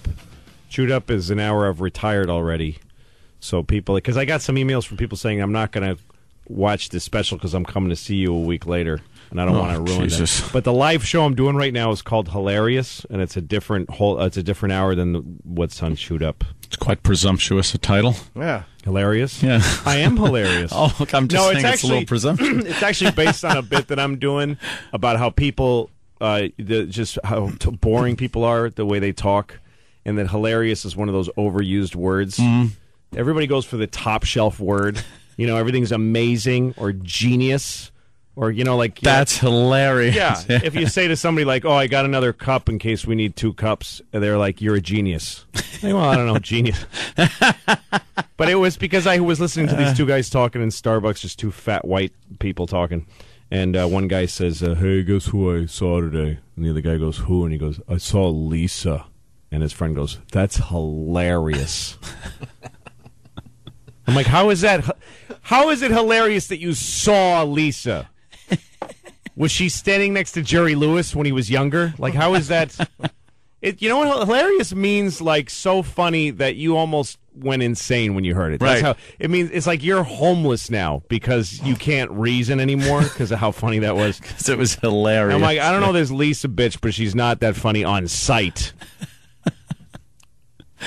I hate Lisa. I hope she's dead. I hope she fell off a cliff and then Superman swooped her up and then dropped her from higher. That's what I hope happened to her. Now that would be hilarious. Yeah, if ugly, one boob bigger than the other Lisa, with her frizzy hair and her big nose. It's always the left one, by the way. Tell us how you really feel, left Lou. boob's always, Don't sugarcoat it. Left boob is always bigger. Check it out. I don't know why. I think maybe is the heart more on the left side. That's why, right? Because the heart's pumping more blood into the left. Always the left. Hey, this Today Show's doing a thing on this. For me, it's because I cut off the right one. But. This Russell Brand, who did the VMAs, he went after the Jonas Brothers because they wear promise rings, Louis. They wear promise rings? Yeah, these promise rings, you fruits. These promise rings, you basically tell mommy and daddy, I promise not to have sex until I'm married, I guess. And then you wear a ring. Why are you making sexually related promises to your parents? To your parents. It's the creepiest friggin' thing. This just shouldn't be a conversation. Well, it's a huge debate now because Russell Brand made fun of the whole thing and the Jonas Brothers, and now the Today Show is talking about this. I'm going to go on record saying Russell Brand, I know he's been on the show and everything, is a douche. I'm going on record. I know the entire show doesn't. I know the entire show doesn't agree with me, but I'm just saying he's a douche. I'm kind of with you now. Okay, all right. I got to admit, I think we're done with Russell Brand. He was on that couch. He was great. He was on the show. Talking it was about fun. hookers and heroin and waking up in Bangkok when he was in L.A. Just crazy stuff. And then he goes on the VMAs. And, but that's the same guy? Yeah, I know. I see you guys when you go network there, Louis. Yeah, I know MTV's a network in a way. I know nothing about that guy. I seen him just when people dress up for what they do. Yeah. I just don't believe them. Whether it's him or Lenny Kravitz is like, just please wear what you wear to the store. Don't you put think on he a gets big all belt buckle, gussied up. Yeah, you know. But the hair's teased up. Yeah, you're gonna like if it was a heat wave in the summer, you'd just look like an ass in 10 seconds. Don't dress like that. Hey, you gotta look like $1 million to make $1 million, Lou. Yeah. Well, he looks like about $1 million cents. Come on, what's how much? That's probably still kind of a lot of money. It's a lot of money. Even though you're calling him a douche today, that whole rant he did on the Jonas Brothers and these dumb promise rings was pretty good. And now they're debating teaching teens about sex. Promise to wait. Yuck. That's not that. Here's the thing. They always tell teens like it's wrong or you're gonna die. Yeah. Just tell them the truth. Like you're gonna feel awful. You're just gonna feel crappy the next. If you don't care about the person you have sex with them, you just parents should tell the stories of the people they've woken up next to. The crappy though feeling. Yeah. The next morning it's weighed. It's on a little teeter-totter with how great it feels at the time. Sure. So that's life. I don't think and the promise ring thing. Here's the deal with that. You could put on a ring or not have the ring on. These kids that are putting them on aren't having sex until they're having sex. The ring has nothing to do with it. No. It's just I made a promise. Right up until you get it offered to you, and then you forget about it. You can be, where'd you lose the ring? Oh, I mean, funny, ironic. It's very ironic where I lost the ring, Dad. You don't even want to know. There's going to be Dad. a promise plink in the toilet. Yeah. Oh my God. Promise plink. By the Oh, my way, God. if you want to stop your kid from having sex, make Yeah. him wear a promise propeller hat. Yeah. Right. No, and it was weird because the ring was clanging around with a bunch of other ones in there. Too. Yeah, I just heard a clang. One day it pays off like a slot machine. Yeah. Just click, click, click, click, click. Oh, A wedding God. band, a charm bracelet, 2 pennies. Some local Brass teenage knuckles. girl. What have you been doing, Leslie? Clink, clink, clink, clink, clink, clink, clink, clink. Breaking a lot of promises. It's complete crap, too, because the parents were having their sex back in the day, right? When they were early teens. Yeah, the parent doesn't want their kid doing the same thing. Do as I say, not as I do. Well, But the promise ring thing is it's not realistic. Like I could have had a promise ring on until Buzz told me to come upstairs. I wasn't having sex because I wasn't having sex. Yeah. It just wasn't happening. And then I wanted to. You go upstairs and you got a big booby monster waiting in the bed for you. Oh my God, You're we're throwing hurt. that dumb promise Jesus. ring out the window. Yeah. Louis, I walk upstairs. She's laying. She's laying in my parents' bed because my bed was a little single bed thing. So the first time I had sex, it was in my parents' bed. And, well, I didn't care. I didn't care if it was on a bed of nails at that point. I didn't. And she goes, "You coming in?" Who is this girl? This girl was Buzz. Her name was Chris, and she was 19, and I was 13. And she, God. yeah, Oh my God. and better, Dad. she goes, Shut "Why don't you up." go up to take a shower?" So I was like, "Okay." So I go up, I go take a shower. I get out of the shower, and I hear, I was ready to walk downstairs. I hear, "You coming in?" I was like, "Why is she in the bedroom? Why is I couldn't put 2 and 2 together quite yet?" So I walk over to the bedroom, and she's sitting or laying, kind of sitting with her head against the headboard, and the sheets were just at belly level, and she was very well endowed. So it was the first real live ones that I saw like that, and I just sat there and went, "Oh my God! Here it goes. This is it. This is 0 hour." And it was? Yes. Oh my God. That's yes. great. She's like, "Come on in here." So I crawl get under the covers, and her hand starts moving. Yeah. And I'm like, "Oh boy, oh boy, oh boy." She's moving her hands, and then she has to go, "Why don't you take your pajama bottoms off?" I jumped into bed with my PJs on. What were you going to, a business meeting? I didn't know what to do. That's all right. Is it wrong when you start telling a story? I thought, lucky her. Can I, please don't hate me for my observation. Yeah. You were 13, she was 19? Yeah. The age hasn't changed in many, many years. Wait a minute. No, it has. It's gone the other way pretty far. She's not dead now. Your age is changing. Oh, right. I gotcha. Okay. First you used to be... Oh, I see. Yeah. Oh, the girl is... That's the last time you were with an older woman. Yes. You know something? I think you're right. Yes. I think that was the absolute last time I was with an older woman. When I was 13. In his relationships, his age has changed, but the other one has not. No, it's My like... friend. Has not. It's a man's sexual life cycle. Yeah. The first thing that ever made me go, wow, and things escape from my body. Yeah. was, poison? Yes. The first time I excreted poison, I was, the thought, the image in my head was this girl in my 9th grade class lifting up her gym T-shirt awkwardly. That was it. Bang. Wow, that's all it took. And Yeah. then, I grew up, and then sex, and then there's, porn, and every possible opening thought of, every possible body part poisoned, every horrible thing and place and person.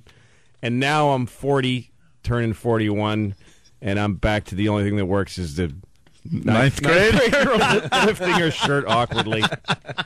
It's come full Back to that. circle. Yeah. Back to that. Hey, Ted the Poster from Whackbag. All the 18-year-old ninth grade girls, by the way. But go ahead. Of course. We were talking about the left Dumb boob ones being left a little back. bigger, and I suggest that maybe because the heart's a little more to the left side there, pumping the blood, making the left boob a little bigger.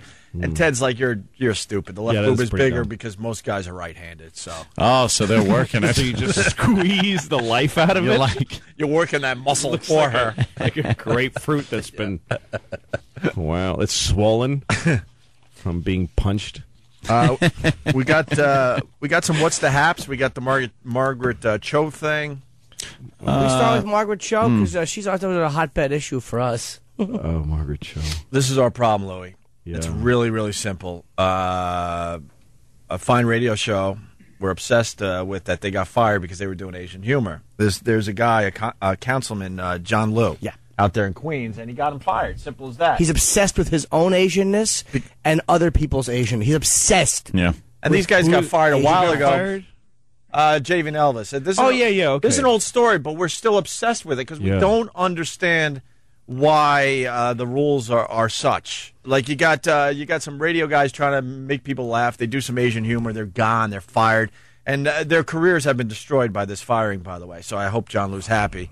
And then you got people like Margaret Cho doing just over the top stereotypical humor that's way worse than what a radio show did. Yep. And there's no problem whatsoever because she's Asian. That's just I will never understand that. It's a double standard in the language that everybody is comfortable with when it's benefiting them and what they want to say.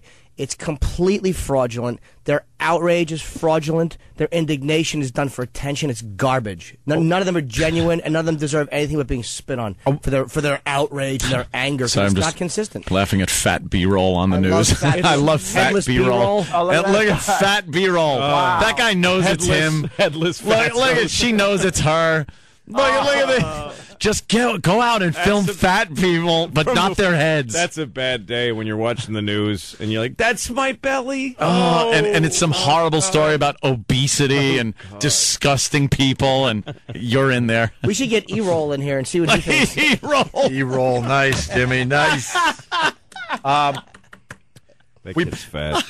We're obsessed with this topic. We bring it up from time to time. I was watching. Is this from Chelsea Handler? I was watching Chelsea Handler. It's the same. She does the same bit, whatever dumb show she's on. Ugh. And Margaret Cho is doing the over-the-top, stereotypical Asian voice, describing her mom. And if a white guy does this, they are fired. And I need someone to explain why there's a double standard like this. I would love to get John Liu on this show. He wouldn't. And give him a talking to, like, John, why don't you go after this Margaret Cho? She's making, in your world, she's making your community look really bad. I wish I could find the tape from when I did Pootie Tang. There's a part in the movie where he makes a hit record, but it's silence. There's no sound to it. So there's a montage of all these people reacting to it. And it was in the script. It just said a young Asian boy is listening to the Nothing, and his father runs in the room and says, "Turn that noise down." You know, like any father would. Yeah. And I just wrote Asian just because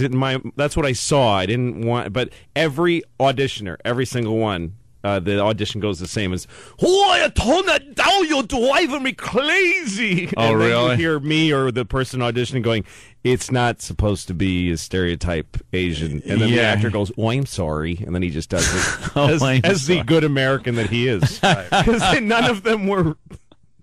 they were all American-born Asians, but they just assumed, they want me to go, "Oh!" He wants the wacky. I was like, no, I actually don't want that. 1944 version. Oh, go the hole. So here's Margaret Cho. Now, if you're a white comedian doing this, or certainly a radio show. Oh, radio show, you're white done. guys on the radio doing this, you're so fired. Yeah. And it's not, by the way, this is not about Margaret Cho. She should do what she does. It's what she does. Oh, yeah. It's not. It's the double standard. Phony special interest groups. They're just liars. My mother's very new age. She astral projects. I like to leave my body. I started to do astral project in 1972. Because I have a very special workshop with Leonard Nimoy.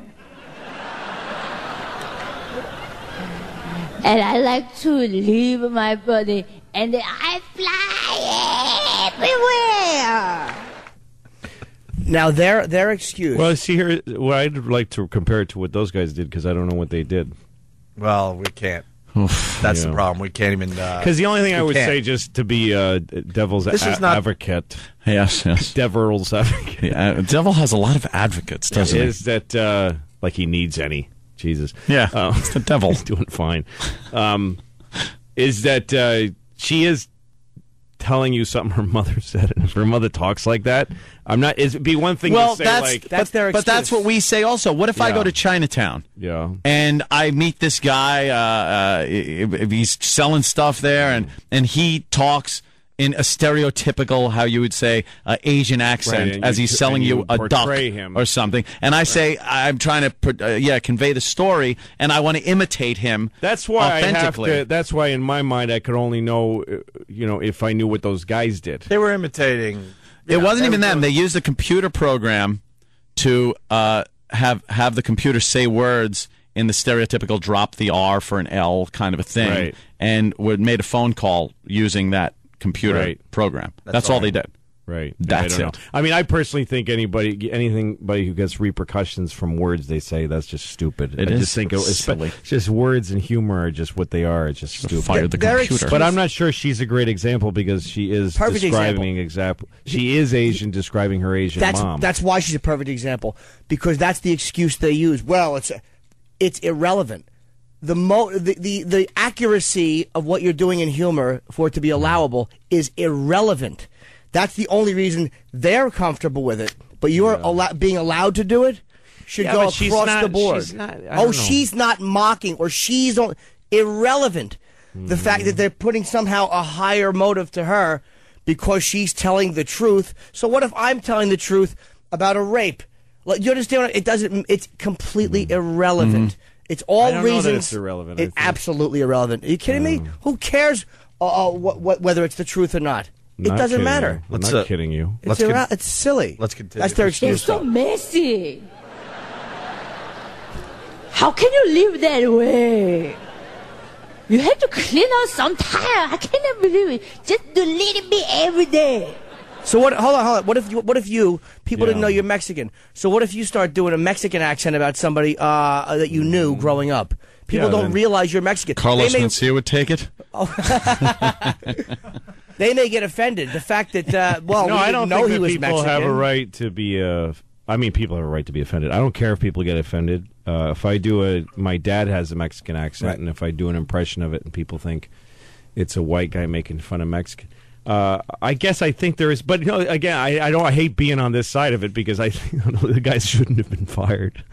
But to say that she's doing something that's, it's just I guess I think it's different because she's not saying this is how Asian people talk and isn't it silly because it's grammatically incorrect. She's just saying, she is. Here's how my mom sounds. But the joke is it's grammatically incorrect, and here's how she sounds, which is why she's doing the voice. See, when I'm talking about my father, I don't do the impression of my dad. When I'm doing my dad, I'll go, my father told me. I don't do my father's exact inflection unless I want a laugh from the fact that there's something wrong with it. If she just said this stuff without the little accent she's doing, it wouldn't be funny at all. Yeah, but that's the thing. Not funny. Do you do impressions of every person you hear? Like no, but you're two different kinds of comedians. You're very different from Margaret Cho, qualitatively and you're funnier than her. But there's some people that do voices and act out the people they're doing. I don't think that the root of what's unfunny to me, but funny to some people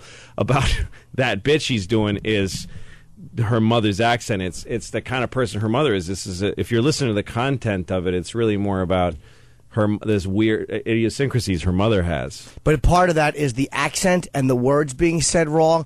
That's part of it, and that's part of why she's doing it. Out, sort of myopic, kind of weirdly, if you look at it with very slanted eyes. That's why she's doing that, dude. That's why she's doing it, though. I don't put a higher motive. I think you're seeing this through very slitty eyes, Jim. No. I feel like That's why she's to widen your They're eyes. going to dump that. They're going to dump that. You can't do that. They're going to dump that. Okay. All right. I'm sorry. No, I'm not mad at you. That's what they're going to dump. Yeah. Yeah, they'll dump that. Okay. Yeah, can you I was believe it? making a joke about myopia. But mommy, I like to travel at altitude of 33,000 feet. You know, that's my comfortable cruising attitude. But this particular day, I cannot even reach 8,000 feet. So I think this is very wrong. So I go back to my body very quickly, and I dialed 911. See how she pauses after certain words because she knows the way they're said. You know, I definitely would think that. I think her mother's voice is a crutch in her act. I think that's true. I do. You know, but I do think there's more to it than that. But and again, I don't agree with the other side because I think doing a funny voice that makes people laugh is just funny. Who cares? There is more to it. Like she is doing a bit that has content. Yeah. But the point is, she's pausing after certain missaid Asian words or words because she knows there's a joke, which is fine. She should be doing that. Right. I'm only saying that their outrage is completely fraudulent, and they find reasons as to why she should be able to say it because it's okay for them. It's all garbage. No, outrage is BS. It's stupid. It's people that think that they have a right to be protected from being offended is what's wrong in this century. Is that people think that somehow they don't have they have that there should be people protecting them from being uncomfortable, from there being stuff out there they don't like to hear. That I think that's the main thing that's wrong right now. Is people that think, well, I don't like that, so it shouldn't exist. No, you should have to feel uncomfortable sometimes. The problem is, everybody think. I don't know. Americans think that they're owed a perfect day. There's this entitlement thing that goes on in this country where they confuse America and freedom. That's exactly with the right to not be annoyed, offended, right? And that's not it at all. I think it goes across the board. It's also you're like that too in a way, and I don't. You know, it's something you're honest about. Go screw yourself, Louie. No, not about being offended, but about being comfortable. Like Americans either they want to be perfectly, crazily comfortable and completely unoffended and coddled. Yeah, and they actually. So it's like we don't fight wars to protect our freedom. We fight wars to just keep inside the margin of being really comfortable. To be comfortable. Crazily comfortable. Yeah, because just freedom is probably very uncomfortable. Yeah, just freedom is like a drag. It's like, all right, you got freedom, go ahead. You got true freedom. Now go out onto the prairie, build yourself a soddy, and do a little house on the prairie thing. Yeah. No, that sucks. That's freedom, but it's not comfortable. No. And it's not just Americans. In Europe, we always say it's Americans. They're trying to ban ads that are somehow gender stereotypical gender ads that are sexy or offensive because the Europeans are a bunch of watered down douches. It's not just Americans. No, you're right. It's England. We're horrible. They coddle Muslims in England. They're terrified of offending Muslims in England. Yep. That's like black and white here. So the whole world is just filled with a bunch of sissies who are no, dishonest. that's absolutely true. And we stink. I think so. All right, we got to take a break. All right, Louis C.K. Showtime, October 4th, his new 1 hour special. Right. And then some concert dates we'll get into after the break. Opie and Anthony. You're listening to Opie and Anthony. God damn it! Fuck this show. Take this fucking show and forget it. Forget fucking bastard.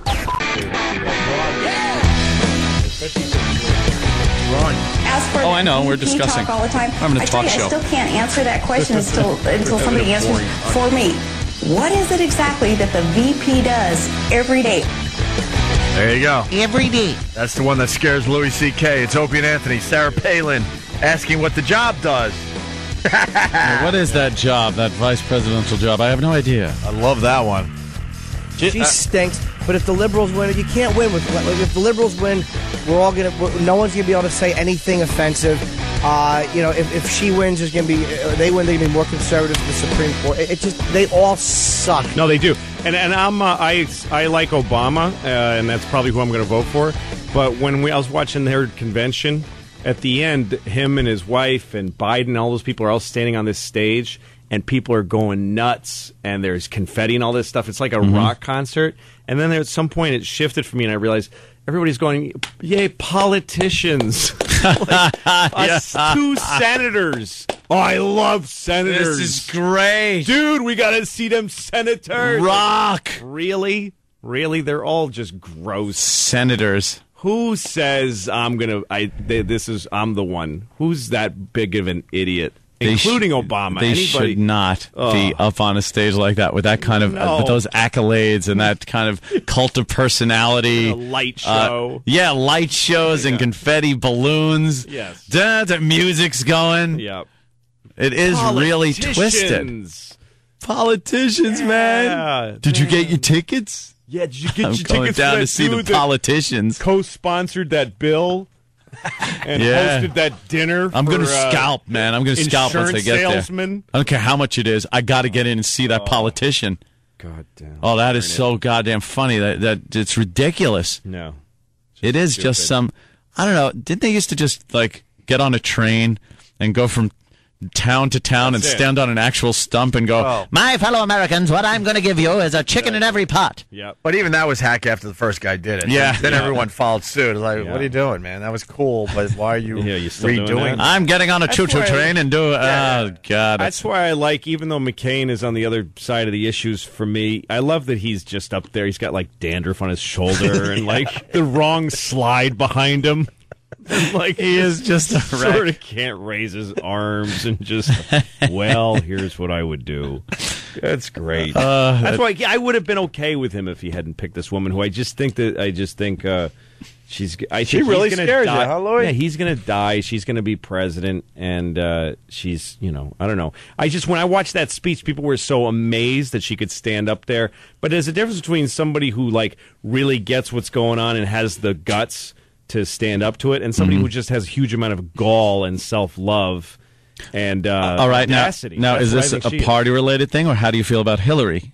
What, Hillary? Yeah, how do you just feel about her? She's been in the public. She's been a part of that for just eons. She's a huge veteran of that of public life. I hate Hillary. Yeah, but I do believe but when she her intentions are completely self-centered and I think that too. Selfish, and I think she's just a power-hungry. Yeah, that's the thing. And actually, I would have been better off. I think we would have been better off with that, because I think this woman is one of these weird, thinks she's anointed. She used to go, I guess, to Pentecostal things where you like to speak in tongues and faith heal.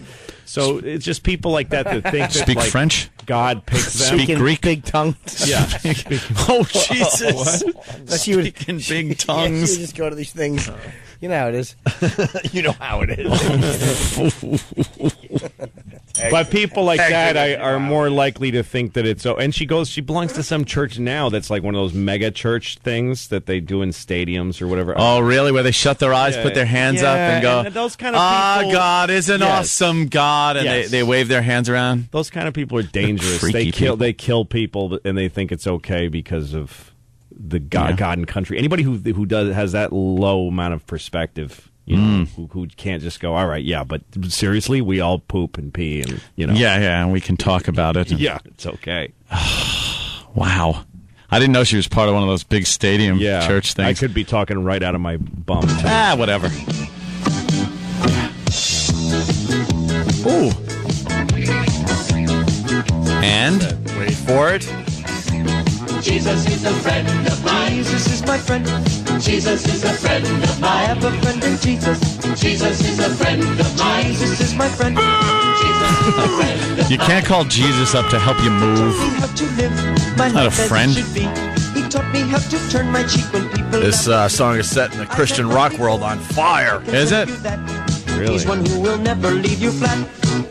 He leaves people flat all the time. Yeah, what about the homeless guy I see with duty in his pants? Jesus is a friend of mine. Jesus is my friend. Jesus is a friend of mine. Oh, dear Lord, yes. And how to save my soul. He taught me how to praise my God and still play rock and roll. Really? This is rock and roll? The message is the same. It's just an instrument to praise his name. Jesus is my friend of mine. Catchy, right? Yeah. I have a friend in Jesus. Then how come busloads of churchgoers sometimes get hit by big boulders that roll down a hill into their bus? Well, they didn't. Why do children get cancer? Because they don't. Because they're not Christian enough. I guess not. Didn't pray hard enough. The bass solo is nice. Yeah, I like that bass. Satan is a friend of ours. He helps us goof on retards and sick people. We like Mary Magdalene because she was a hooker and she had no gag reflex. I tried to run and hide, but Jesus came and found me and he touched me down inside. Whoa. Whoa, he touched you down inside. He always gets his man, and he'll zap you. He always gets his anyway. man. What's that mean? Pontius Pilate was a silly goose. Him and his whip. Jesus is a friend of mine. Oh. Yeah. He's been tased. What happened? Wow. That must have really... Is that them? Who? Jesus. Oh, wow. Sunseed? Wow. The band is Sunseed. Sunseed? I'd rather drink a batch of seeds. A batch of sour seeds. Oh my Look God. at these guys. What are they on? The Sunseed, that figures. That's what a lot of priests say over the years. Jesus. Hey, son. No, Is this from the Donnie and Marie show back in the 70s? Oh, really? Oh, What a Donny Osmond looking douche. Jesus is not a friend of yours. Let's say hi to Christine and Beth You Page. can't be cool, idiot. If Jesus was a friend of ours, they would all just die. Well, Exactly. Looks like they're wearing promise rings and everything. Look at the Bee Gees there. What's his name? wish they The would Gibb in the promise to back. shut up. Barry Gibb is in the back. This has got to be an old song. It has to. Yeah, it 25 has years to be. old. Oh, it is? Okay. No. Uh, Jimmy Chris- just says that. Yeah, 25 years old. Is it? Yes. Stop. You're just saying that. I know you are. You don't know nothing about this. I got a message written on Oh my God. Oh. What was that? Steve. I don't know. From Steve. Hello? Yes. Just look at the clothes they're wearing. You can tell how old it is from their clothes. Christine. Yes. Hi. Did you guys forget about me? What We do got you. What is it? Yeah, what do you got? Absolutely nothing. I was just calling to say good morning, tell you guys that Good. That was important. All right, what do you got there, Jimmy? What's this? You No, you got to... No, they just say it was 25 years old. 25 Oh, it years is old? 25 years old. Yeah, yeah. Okay. That sounded a little like new, the bass line anyway. Who bops to that, though? They're actually... Who watches that video and goes, that was good? Crank to it. All right. Unbelievable. Yeah, we have What's the Haps. I don't know if we have time to do that. I hope we do. We have Sam on the street talking to women about Sarah Palin. We could do this one. It's quick. Ties in. What do you think? You think the women are running to vote Apparently for the Sarah Palin ticket I there? heard they don't like her as much as men do. That's what I Especially read. since she's against abortion, and you know those whores are all getting knocked up. I know. yeah. It's just Former let anybody in there. It's ridiculous. Former They don't want to birth let control. nobody out. I mean, what kind of double standard is that? After Sarah Palin's speech at the RNC, numbers for the McCain camp have gone through the roof.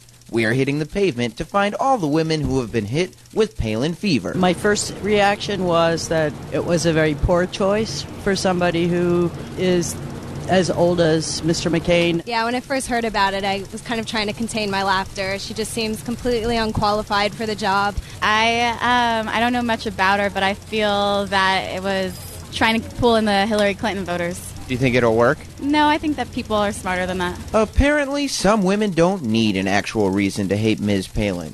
I'll bet Stephanie here likes her. Not a fan. She is anti-sex education, anti-birth control, and she's got a knocked-up daughter. I'm not sure of her experiences, and I think with 5 children, you wrong need with to sort of people? concentrate on your family. All right. So everyone hates Palin. Except for for this old broad. How do you feel about John McCain's pick for a vice presidential candidate? I was for her.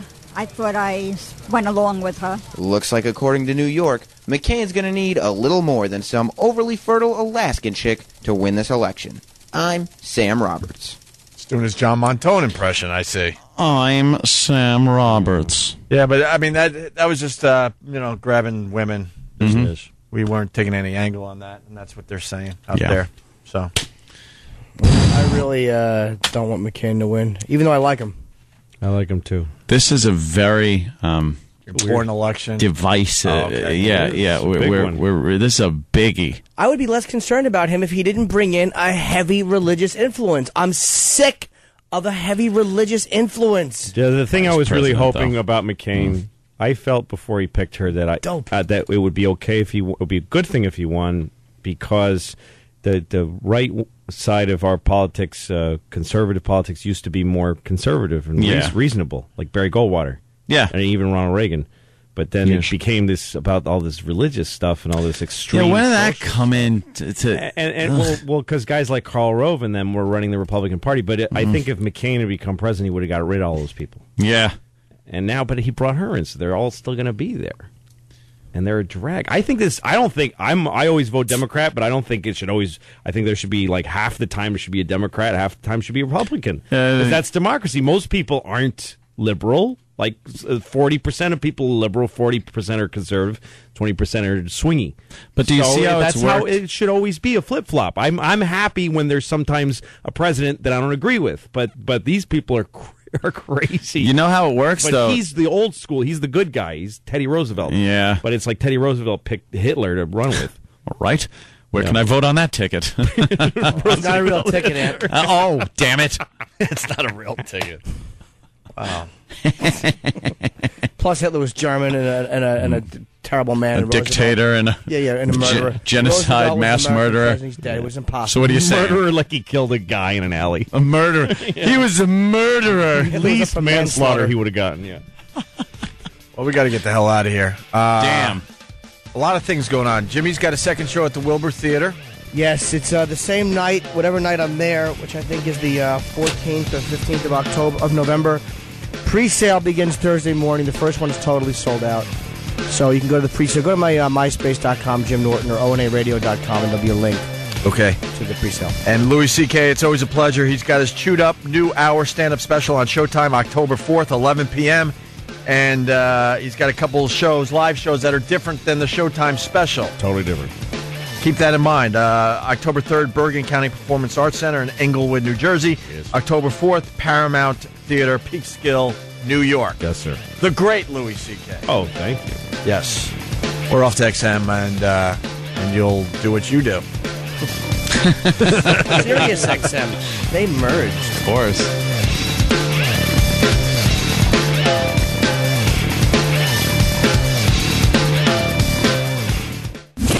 It's the Opie and Anthony Show. XM 202. In the world of Radio Shock Jocks, the biggest are Opie and Anthony. These people say shocking things that border on offensive in order to entertain their audience. I refuse to sit here and think that radio has to be nice. Why? Why does radio, out of any other medium, have to be nice? We are being now held to a standard where we have to be nice and make people feel good. Go screw! Radio bad boys, Opie and Anthony. Controversial radio personalities, Opie and Anthony. Infamous DJs, Opie and Anthony. Talk show radio hosts, Opie and Anthony. Opie and Anthony. Opie and Anthony. Radio shock jocks, Opie and Anthony. Opie and Anthony. Shock jocks, Opie and Anthony. Shock jocks, Opie and Anthony. Opie and Anthony. Shock jocks, Opie and Anthony. Opie and Anthony. Shock jocks, Opie and Anthony. Tom Brokaw, NBC Nightly News. Wardrobe. Opie and Anthony.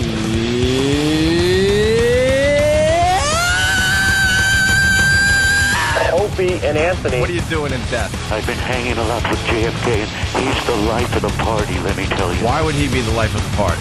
At the party, he's the one that goes around with the Doritos, and he fills his head with salsa. It's time for people to understand these are words. If you don't like them, turn the dial. But enough of this palaver.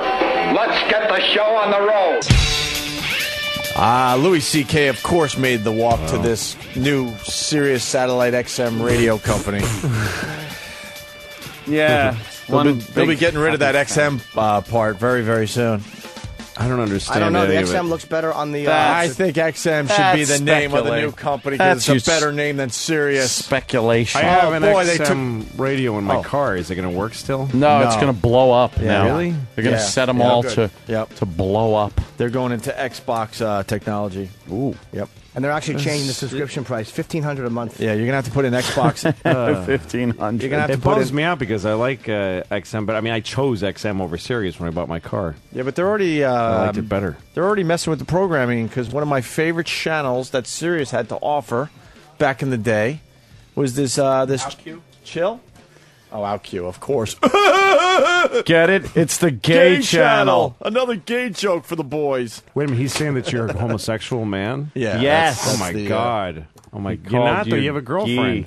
Fianha. So wait a minute, he's saying that to make you feel bad about yourself. Yeah. Yeah. Oh my But he gets a God. prize because I think that's the 100,000th gay joke. Wow, you win. I don't Wow. go for them. Yeah. I go for cock. Yeah. 1,000, 100,001. Boo. Combinations. Actually, that didn't even qualify as a joke. That was a gay thing.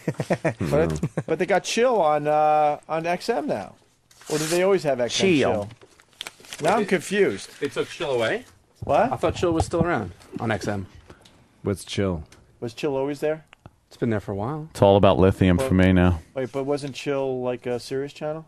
No, I think Chill was XM. Channel. Wait, XM always had Chill? For I know they had fine tuning. For some time. You're talking about like that. And I know they had audio visions, but did they have Chill? It's kind of like Ravy, sort of. Yeah, yeah. No. Yeah, Chill's been around for a while. Oh, then my whole point is dumb. No, it's not. Yeah, it is. You're right. I thought they were already messing with Dude, the programming. Lithium on Sirius. It's a good station, right? That's the channel. I wouldn't know. I don't have any serious programming yet.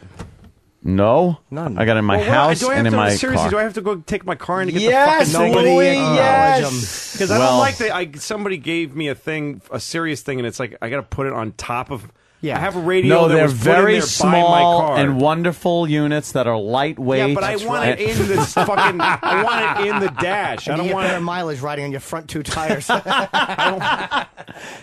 You want it in dash. I want it in the fucking car. I know, exactly. As part of the car. You need to buy a new car. Yeah, is what Shit it is. right in Lou. my mother's cunt. The problem with this merger is forcing Seriously. everyone to buy new cars.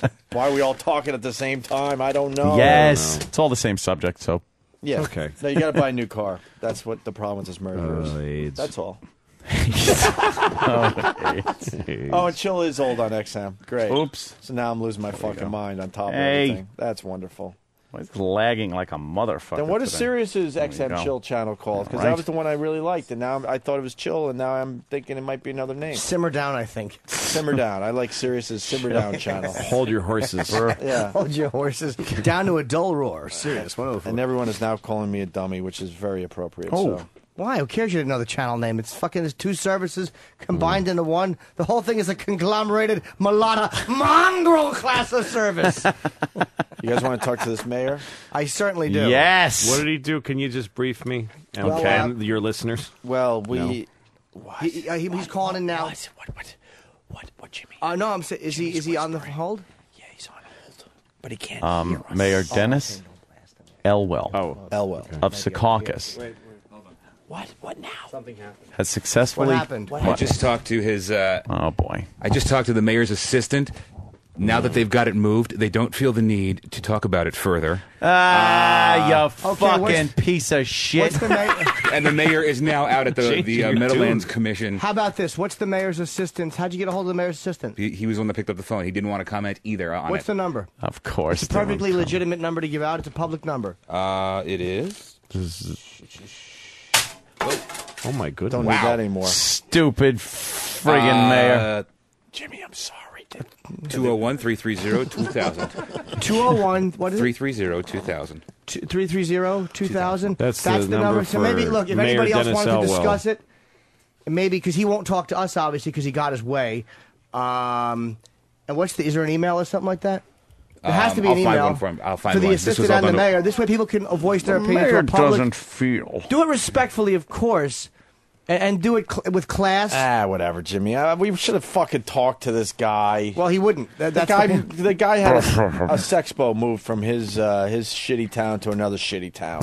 That's what the story is, Lo. Secaucus is like.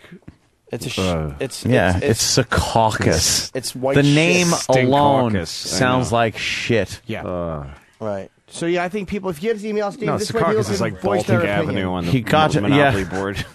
He has a tumor on his Secaucus.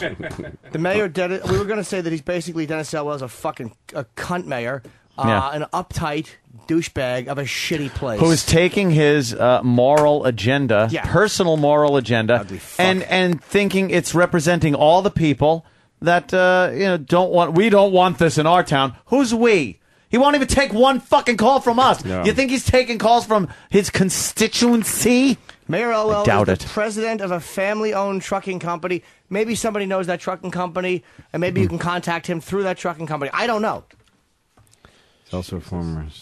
Maybe you can. Also, Board of Education. Yeah, of course. Just a douchebag. Decorated also- Vietnam combat veteran. All right, fine. So he did that as also well. part of the Mafia hit squad. Oh, Jesus. He's a family-owned trucking company. Did he ever say, hey, some God damn my fucking thing up! Don't do it! Don't do it! Don't do it! Do it! Don't Do you? it! Oh, he Ooh. dropped it from Now it's 4 off. inches high. He's a rebel. He's I gonna won't! really- I won't! That was a very calculated. I He's had like, a joke that depended on a beep to cover up the N-word. Because I can't say it. We're all in fucking vile moods this morning. Fuck yeah. Can I correct? Can I help myself out here by having Jason on the air? Jason in Wahamba? Kentucky. Jason. Jason? Hello, yes, sir. Hi, Jason. How are you? What, excuse me, I'll do that after. Okay.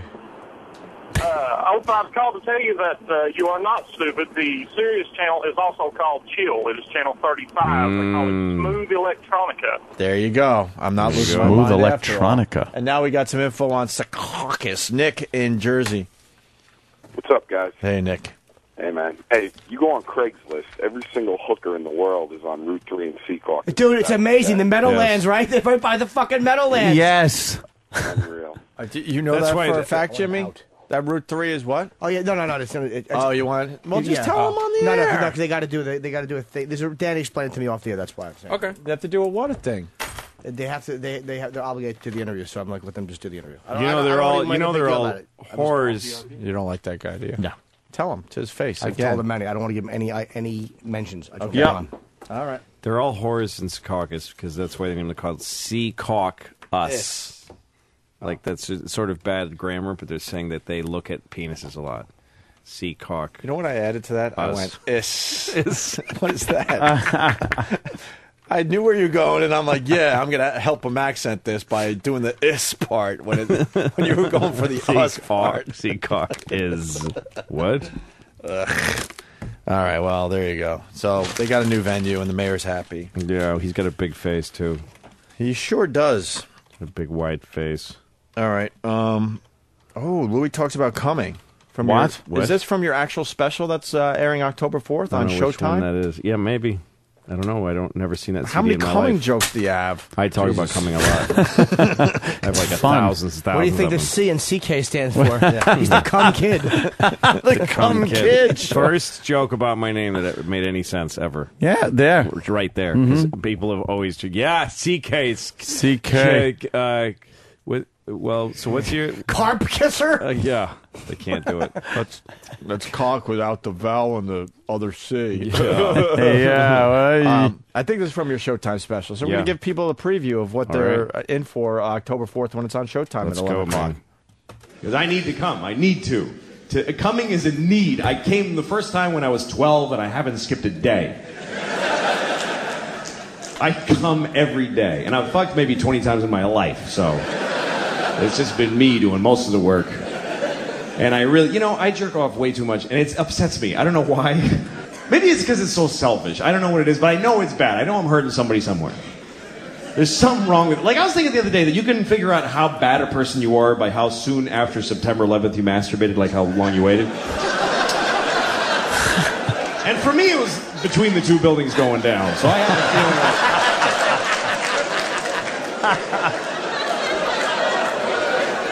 I had to do it. I had to. Otherwise, they win. That's the way I was looking at it at the time. This was a strange time for all of us. Fucking Louis hitting it out of the park, man. The audio quality on that is so good. That the laughs, what happens with a lot of shoots is the way they shoot the laughs or they mic the. That is a fucking great. No, well, it's because balance, man. No, it's because you have to look after it because when you go in to do a special, they overlight the audience and they under mic everything, and you have to tell them I need to feel loud as a motherfucker. And I need to be really, really... I need the audience to be pitch black. And they go, well, then we can't see him, and duh. And you say, shut up, it's not your special, you fucking old douche. It says Be Louis old. C.K. special. Why do they want to light the audience? Why? Bob the lighting Because they want to guy cut to special. somebody laughing so that it's easier to edit it. And it makes editing easier, but it doesn't... If you don't do it, it doesn't make it impossible. You just have to fucking spend a little more time in the room. I edited this special. I also directed But how does it. How does it help the? 'Cause I didn't want any more You mean the bullshit. pitch black is just a better? I just like, here, the reason to me to have it dark in the audience is that, especially if you're doing the kind of humor that you and I do, Jim, which is very honest and bold, people in the audience don't want to be looking at each other. They want to feel like they're in the dark, and they want to feel like you're so loud that if they scream, they're still going to hear you. And so you can't see the... Yes, exactly. Those people are awful. You don't want to see those people. It's my beep. You'll know I had to they're see. there. I had to see if it worked. That's all. I don't care how many are in the audience. It's too late. Timing's everything, my friend. You're right. I hate seeing You the missed your audience. opportunity. Yeah, I know. and they don't like seeing each other. It makes them inhibited. I hate fucking seeing the audience. In my special, I could see Yeah. them. God damn it. Why They didn't I hate fucking... seeing you too. They don't. No, they love I'm a Jimmy. I'm treat. kidding. That's the joke. I was voted most likely to be a treat in high school. Boy, most likely to be misinterpreted as a treat. Ted the treat? I don't No, it's not understand. Ted, it's oh, me. it sounded like Ted for a minute. All right, Ted's a little loud. I do Ted impressions all the time at sounds- home. I just love doing Ted impressions. Louis, that sounds nothing like Ted. Yes, it Why'd does. you You call have him to. Louis? You have to kind of look up. And why'd you call him Louis? Louis, I was going to say Louis is Ted really enjoys Louis. You really made a mistake and called me Louis. No, I was actually No, thinking of that's what Louis, happened. and I was thinking of Ted. Don't you hate when that happens? Always.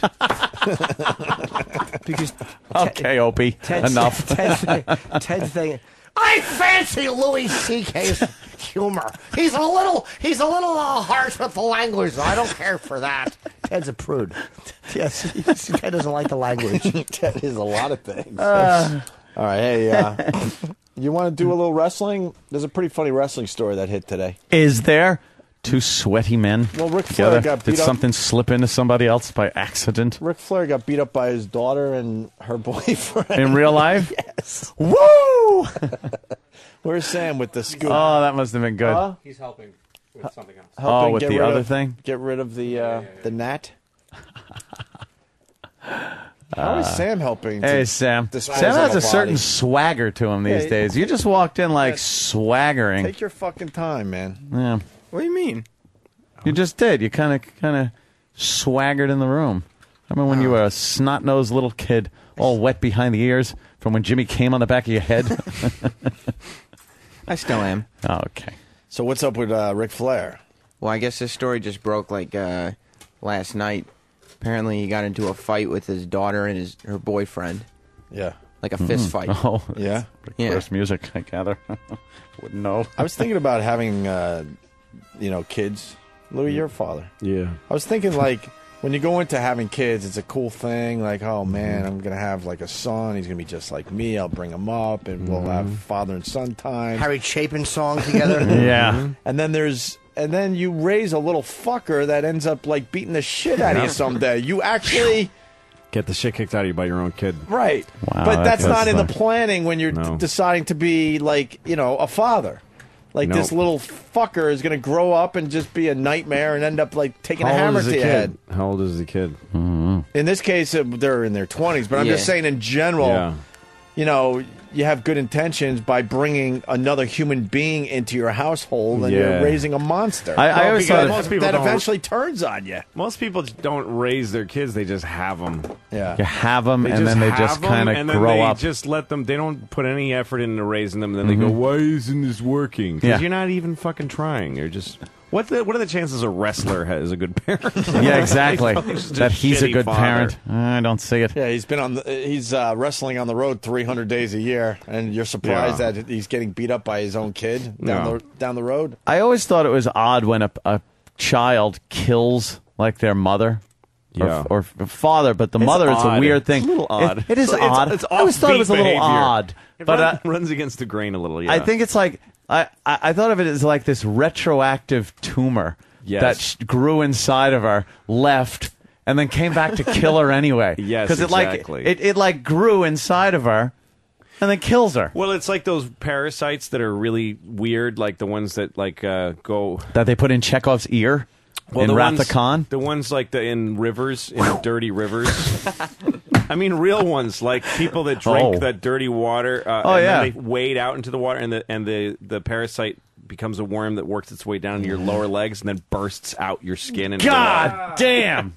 It's Where the fuck is this? What That's planet? You don't know about this fucking one? Africa No. or wherever. Okay. Now it the figures. In Hudson River, I fucking don't know. Jurassic continent. No. That fucking place. I want nothing to do with it. They leave your body through your pee hole sometimes. Yes, there's all kinds of. I mean, the intricate, the creativity of some dirty bugs. There is a bug that can crawl into an ant's brain and drive it around like a car. Like it knows how to work its brain. Holy shit, that's hysterical. Isn't that amazing? You're just like, I gotta go somewhere, but I'm too small. Let me It go goes up into the ant's brain and knows how to work its nervous system to run it around as transportation. Yeah, I saw that. Coolest fucking parasite ever. I think I saw that on Ants- Planet Earth. It was really cool. Ants do, ants Really? do something that's incredible, which is that they keep aphids, which are smaller those little bugs. They keep them like cattle. Oh, they milk them. They milk them, and they also keep them in their homes, like in a nice, cool area, and they feed them, and then they milk them and drink the milk. Do they eventually eat the aphids? No, the aphids are they're just. Yeah, they're. Do they just- fuck 'em? They're dairy cattle. That'd be I think they interesting. fuck them and they The one come on ant their that fucks an faces. aphid, it's like a Megan's Law pedophile Yeah. thing. He drank the milk, but he didn't milk him. He just put his mouth on it and drank. No aphids are allowed near Had his him house. chained to his radiator. Had an aphid chained to his radiator. Do you know It was that aphids are fucking eaten by ladybugs? And they say aphids reproduce so fast. They're one of the fastest reproducers. Yeah. That after X amount of time, short period of time, they would outweigh the planet. Can somebody look up aphids? Wow. They say that ladybugs and the fact that they prey on aphids. We should Makes kill them all the important. ladybugs and see. Fly away home. I forgot the Your rest house of it. is on fire and your children are burning or something. You fucking whore. Yeah, exactly, ladybug. Fucking left them alone in the house, you fucking drunken cunt. Yeah, stop flashing your bug cunt all over town to the fucking black beetles. Care for all the kids that are tumbling out of your bush, you stupid Exactly. whore. Get off your shelf for 5 minutes, you hole. Fucking clean the ladybug toilet. You fucking With all the microscopic black spotted cunt. Fly away home, bitch. with all the microscopic organisms out there, how are we Yeah. still alive on this planet? Some That's help, 'cause there's some a hurt. careful balance. Yes. There's a careful Right balance. now there is, but how are we winning this battle when we can't even see these things? Well, God, breathe some in. because they live for about 15 minutes is their whole lifespan. Yeah. And then They they can't die get of it done. old age 15 minutes later. They die of old age. So fucked up. Oh, Danny has a factoid? Well, I had a good run. Well, what you're watching actually right now is the scene from Planet Earth that Louis was talking about. Yeah. You see that thing growing out of its head? That's Holy actually the fuck, parasite no. coming out of the ant head. That's the what? That's kind of fucking. Dude, That's coming out that of is the like a ant big head? thing coming out of an ant head. How big is that? Is the fuck? ant dead? Yeah, oh yeah. So what? It used the It ant used to- the ant until it was done with him, and then burst out of its head. It's like a Yeah. woman. And moved Dude. on. Used the ant as a vehicle, walked around like a fucking transformer. It is. That is Yes. some Yes. fucking Yes. sci-fi alien shit no right there. fucking Yep. way, man. Yep, they do it all day And that's long. bigger than I thought too. It's like it's visible. Yep. Comes out of its head. Planet Earth, it rules, by the way. Dude, that was one of the best series I think I've ever watched. I didn't see myself. this On one. high Planet Earth def. it's called. It's called Fucking Planet Earth. sick and high It's out def. on DVD, dude. It's What, amazing. does a British guy narrate it or Sigourney Weaver? Yes. Sigourney Weaver did Sigourney. that one. No, but the Sigourney. No, the thing When, is when this. the thing came out of the ant, did she go? Oh God! Oh God! That was the other woman, the weaker woman in the spaceship. Oh God! Oh, I loved her. She was she hysterical. was great. Oh God! Oh God! I hate that. Cartwright. What was her name? I forget. Not Angela Cartwright, the sister. You think you have a racist parasite in your head just controlling Driving me around. It's driving me around. Yeah. Goddamn. And the fucking. Let's just blame a racist parasite that's living in your brain. He knows how to drive your brain. Liquor and pussy on the 20. Oh, pusser. A little pusser, Jim. Oh, damn it. Oh, Jimmy. But I heard what you meant. I laughed inside. The reason I brought all those up is because that's what I think that's true. That's just another way of nature. You know, when a woman has a baby, it grows to adulthood and fucking shoots her in the face. And then kills her, yeah. It's just a biological thing. Yeah, it's like a disease. Yeah. You grew this fucking disease inside you. Mhm. It left for a little while. Yep. And then comes back and kills you. Yeah, I always feel like there's Good something defense, a I bit think. You're sort of die when you're supposed, like, you know, like whenever I remember when the first Gulf War, when we sent a bunch of guys over there and they started dying, having freak accidents. There was like literally almost a million, a million soldiers there, and they were the safest people on the planet Earth. Because they're no crime can happen to them. They can't. They're like they're crazily. So if you take that many people and statistically don't allow them to die, then statistics has to kill them with like refrigerators falling on them and shit. Because it's the Earth going like, well, look, you're gonna do that. I'm gonna have to kill him. Like he's gonna get electrocuted in the shower. Wow, that's or just bizarre deaths because they gotta go. It's like some kind of a fate thing. Yeah, because you can't take a million people and just hermetically seal them away from death. Death's gonna get to them. Yeah. Look at this guy hitting this gentleman with a hammer. Oh, there's a guy there with a little kid. That's why he ran away. He was sitting there with a little kid. Oh. You know, that's... Why did he hit him with the hammer? Do we know anything? He thought he was a nail. Let me say hi to Troy. A little more than that? Can I go to Wisconsin, please? Can I for a moment go to Wisconsin? Wisconsin. Please, Troy. Wisconsin. On Wisconsin. Hey, what's up, guys? Are you a cheesehead? I'm a cheesehead. Oh, yeah. Anyways, I was going to say, fucking Anthony about made me crash my car. What was it? When he was talking about the ants and the aphids, and he said, do they fuck the aphids? I was just imagining, like, kids, like, in school who learn about insects, and they learn about aphids, and some kid raises his hand and goes, do they fuck the aphids? You gave that way more than it deserved. Exactly. Left at my nail joke a little more than that. Oh my God. I'd be happy to give you a fucking train ticket in Philly. That guy's crazy. Carmine, Rockland, what's up? Hey, guys. I was wondering if Professor Anthony knew about the Large Hadron Collider being turned on tomorrow and the possibility of black holes being made and eating up the Earth. Ooh, that's the big collider that Dr. Kaku was talking about. What's he saying? Oh. They're turning it on tomorrow, and it could just turn the whole fucking planet into a big black hole and just suck everything in and end our universe as we know it. How great would that be? What collider? How cool would that be? Wait, so there's a possibility of this, and they're allowing him to turn it on? Turn on the switch. Shut the fuck up. Flip the switch. So there's a possibility, and they're still saying, yeah, go ahead. Turn it on tomorrow. Where is the collider, Carmine?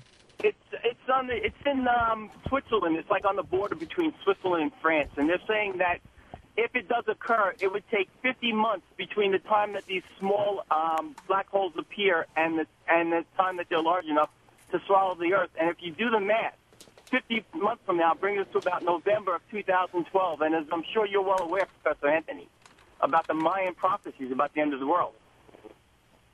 No, I'm not too aware of the Mayan prophecies at the end of the world. What exactly? How does this thing I was work? all for the Spaniards. I was more into Notre Oh, that fucking sissy. Notre Dame. Nacho cheese Adamus? What? I was going Nacho Libre. Nacho Libre. Notre Dame. What the fuck? If we look into his seventh quatrain, I hate the quatrains. I know. I saw that documentary, and it was narrated by Orson Welles. And he one of the biggest hams on the face of the earth. And it was like, we read the 27th quatrain. Oh, God. Hister comes to power. One letter off from Hitler. Is it? Can we get? That's amazing. How do they know? And you're very entertaining, but before we move on, can you give us some info so we could sleep tonight? Is this fucking thing going to it's certain to kill us all. That's all I have. Why are they allowing this thing to be turned on? It's a giant collider.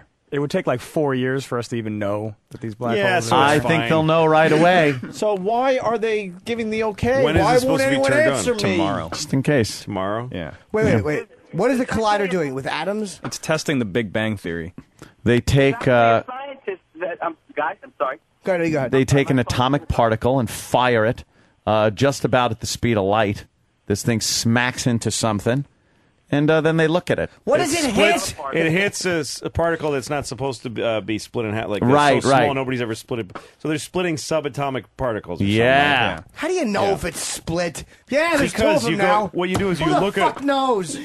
you look at it. You like close one eye and you kind of screw your face up like squint. Popeye. You kind of squint at it. How do you not miss? They're so small. Who has that kind of aim? Well, you can hit a fucking subatomic particle. I can't hit the toilet without fucking pissing on the seat. It is amazing when you think about it. As humans, we take way too much for granted. Just stop. We don't need to know what this They does. thought the same thing was going to happen when they set off the atom bomb. They thought the chain fine. reaction was going to take all the atomic particles in the atmosphere and set them on fire and start a big reaction. And they honestly didn't really know until they did it. But since a huge war was going on, they figured, fuck it. When I was growing up, Give it a I shot. was growing up and we did the moon landing thing and they brought stuff back, I'm like, why This is are you shit. bringing stuff back from the moon and assuming it's not going to kill us? Did you see the Andromeda strain? Right. Well, this was before that, though. Yes.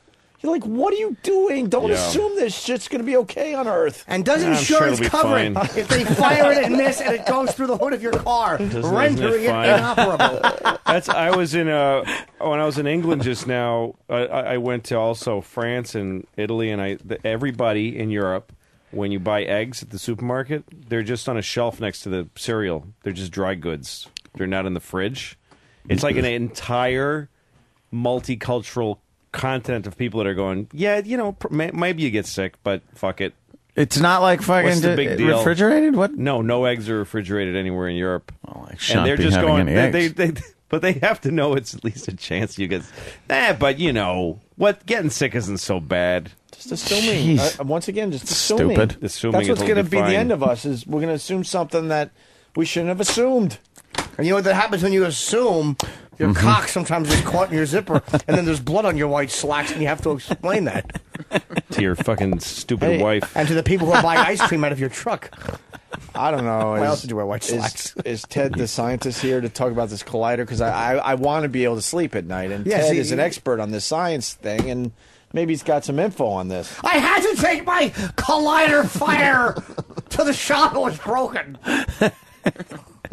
Ted's Collider shop. Yes. Hey, Pork Soda makes a great point. So they're going to allow this machine to operate, but you guys can't tell Oriental jokes. What the fuck? Well, I don't know, man. That's scary shit. That science stuff scares me. Well, that's because it's in Switzerland, right? They can do whatever they want in Switzerland. Yeah. Yeah, they're neutral about everything. They're shit. They can destroy the whole universe if they want. Is that Fine. what kind of freedom they Yeah, have? because they got all the banks. My nose is We don't want to greasy. mess with them. Your nose is what? Fucking greasy. Oh. Is it from the saline? You ever smell nose grease? From the outside of your nose? Like just from the nose? outside. No, from between your nose meets your face. Rub that greasy Any area. kind of crease on a body is just a disgusting place for buildup. Oils. That's why I Not like grease, it's oil. when they show aliens on TV shows and movies, like a Klingon on a new Klingon on like Next Generation Star Trek or anything like that. You look at their face and they always put like these big ridges and folds. It's like, how do they wash their They face? have all kinds of cheese in Like there. a big fucking Q-tips, and they got to go in every fold, and there's like 10 of them running ridges down their head. Yeah, It's like, no. how do you wash that? Every Klingon would have like he'd be like fat guys have towels around their necks. Oh, yeah, Like just dabbing at his own. And he'd stink. It Fuck. would just stink Oh, of yeah. head cheese. Yeah. Why aren't you worried about the collider being turned Everything will be on? fine. Opie's not going to sleep now. No. He is just going to fucking obsess on this collider. I'll get some info from us and feedback. Why don't we call Dr. Kaku today? Yeah, get him on the Why don't we get him on the phone? Hey, fellas, no, the possibility for global annihilation isn't possible due to the pesky collider. There's a smaller version of that machine in the Chicago area right now. Yeah, smaller version. And then someone else is saying, don't worry about the collider. What's really going to kill us, this is from Men Butts from Mantown. He writes, is the Higgs boson, which is usually referred to as the God particle. What's the God particle about? Isn't that when you can get unlimited ammo and lives? Video game joke. Yeah. The God particle is the only elementary particle that has never been observed by science. Elementary. But what exactly? So it's So not. it must be going to end the Earth. It's theoretical we then. can't see it. Then it's Yeah. theoretical because no one's seen it, right? Mm-hmm. It's just it exists in it theory. just means they don't have the math right. Something's wobbling and it doesn't Yeah, add and they up. don't- yeah. So there must be something around. There's got to be something near it. It's like the invisible planets. Yeah. They just know they're there because shit's wobbling. matter. Yeah, because kind of gravity pulls Yeah. it and We got the. What this is saying is that it's actually Okay, possible that the experiment will create subatomic black holes that will last a tiny fraction of a second before collapsing. But the likelihood of these black holes becoming the more well-known kind of black hole is nearly non-existent. So. How about nearly? You have nothing to worry about. I need non-existent. Nothing to fear here. Nothing to fear. I'm not. Just when you see the flash and the blast, run into the mushroom cloud. Duck and cover. Duck and cover. Good boy, Johnny. I'm not a fan of the word nearly. I want. Not. And people worry about their hair falling out after a nuclear blast. Don't worry, it'll grow right back in. Same color, same cowlick. They actually was saying that on this movie called Atomic Cafe. It's really cool. It's a documentary on all the propaganda films during the atomic testing and everything. Bikini Island, the natives here are wonderful, and they love atom bombs.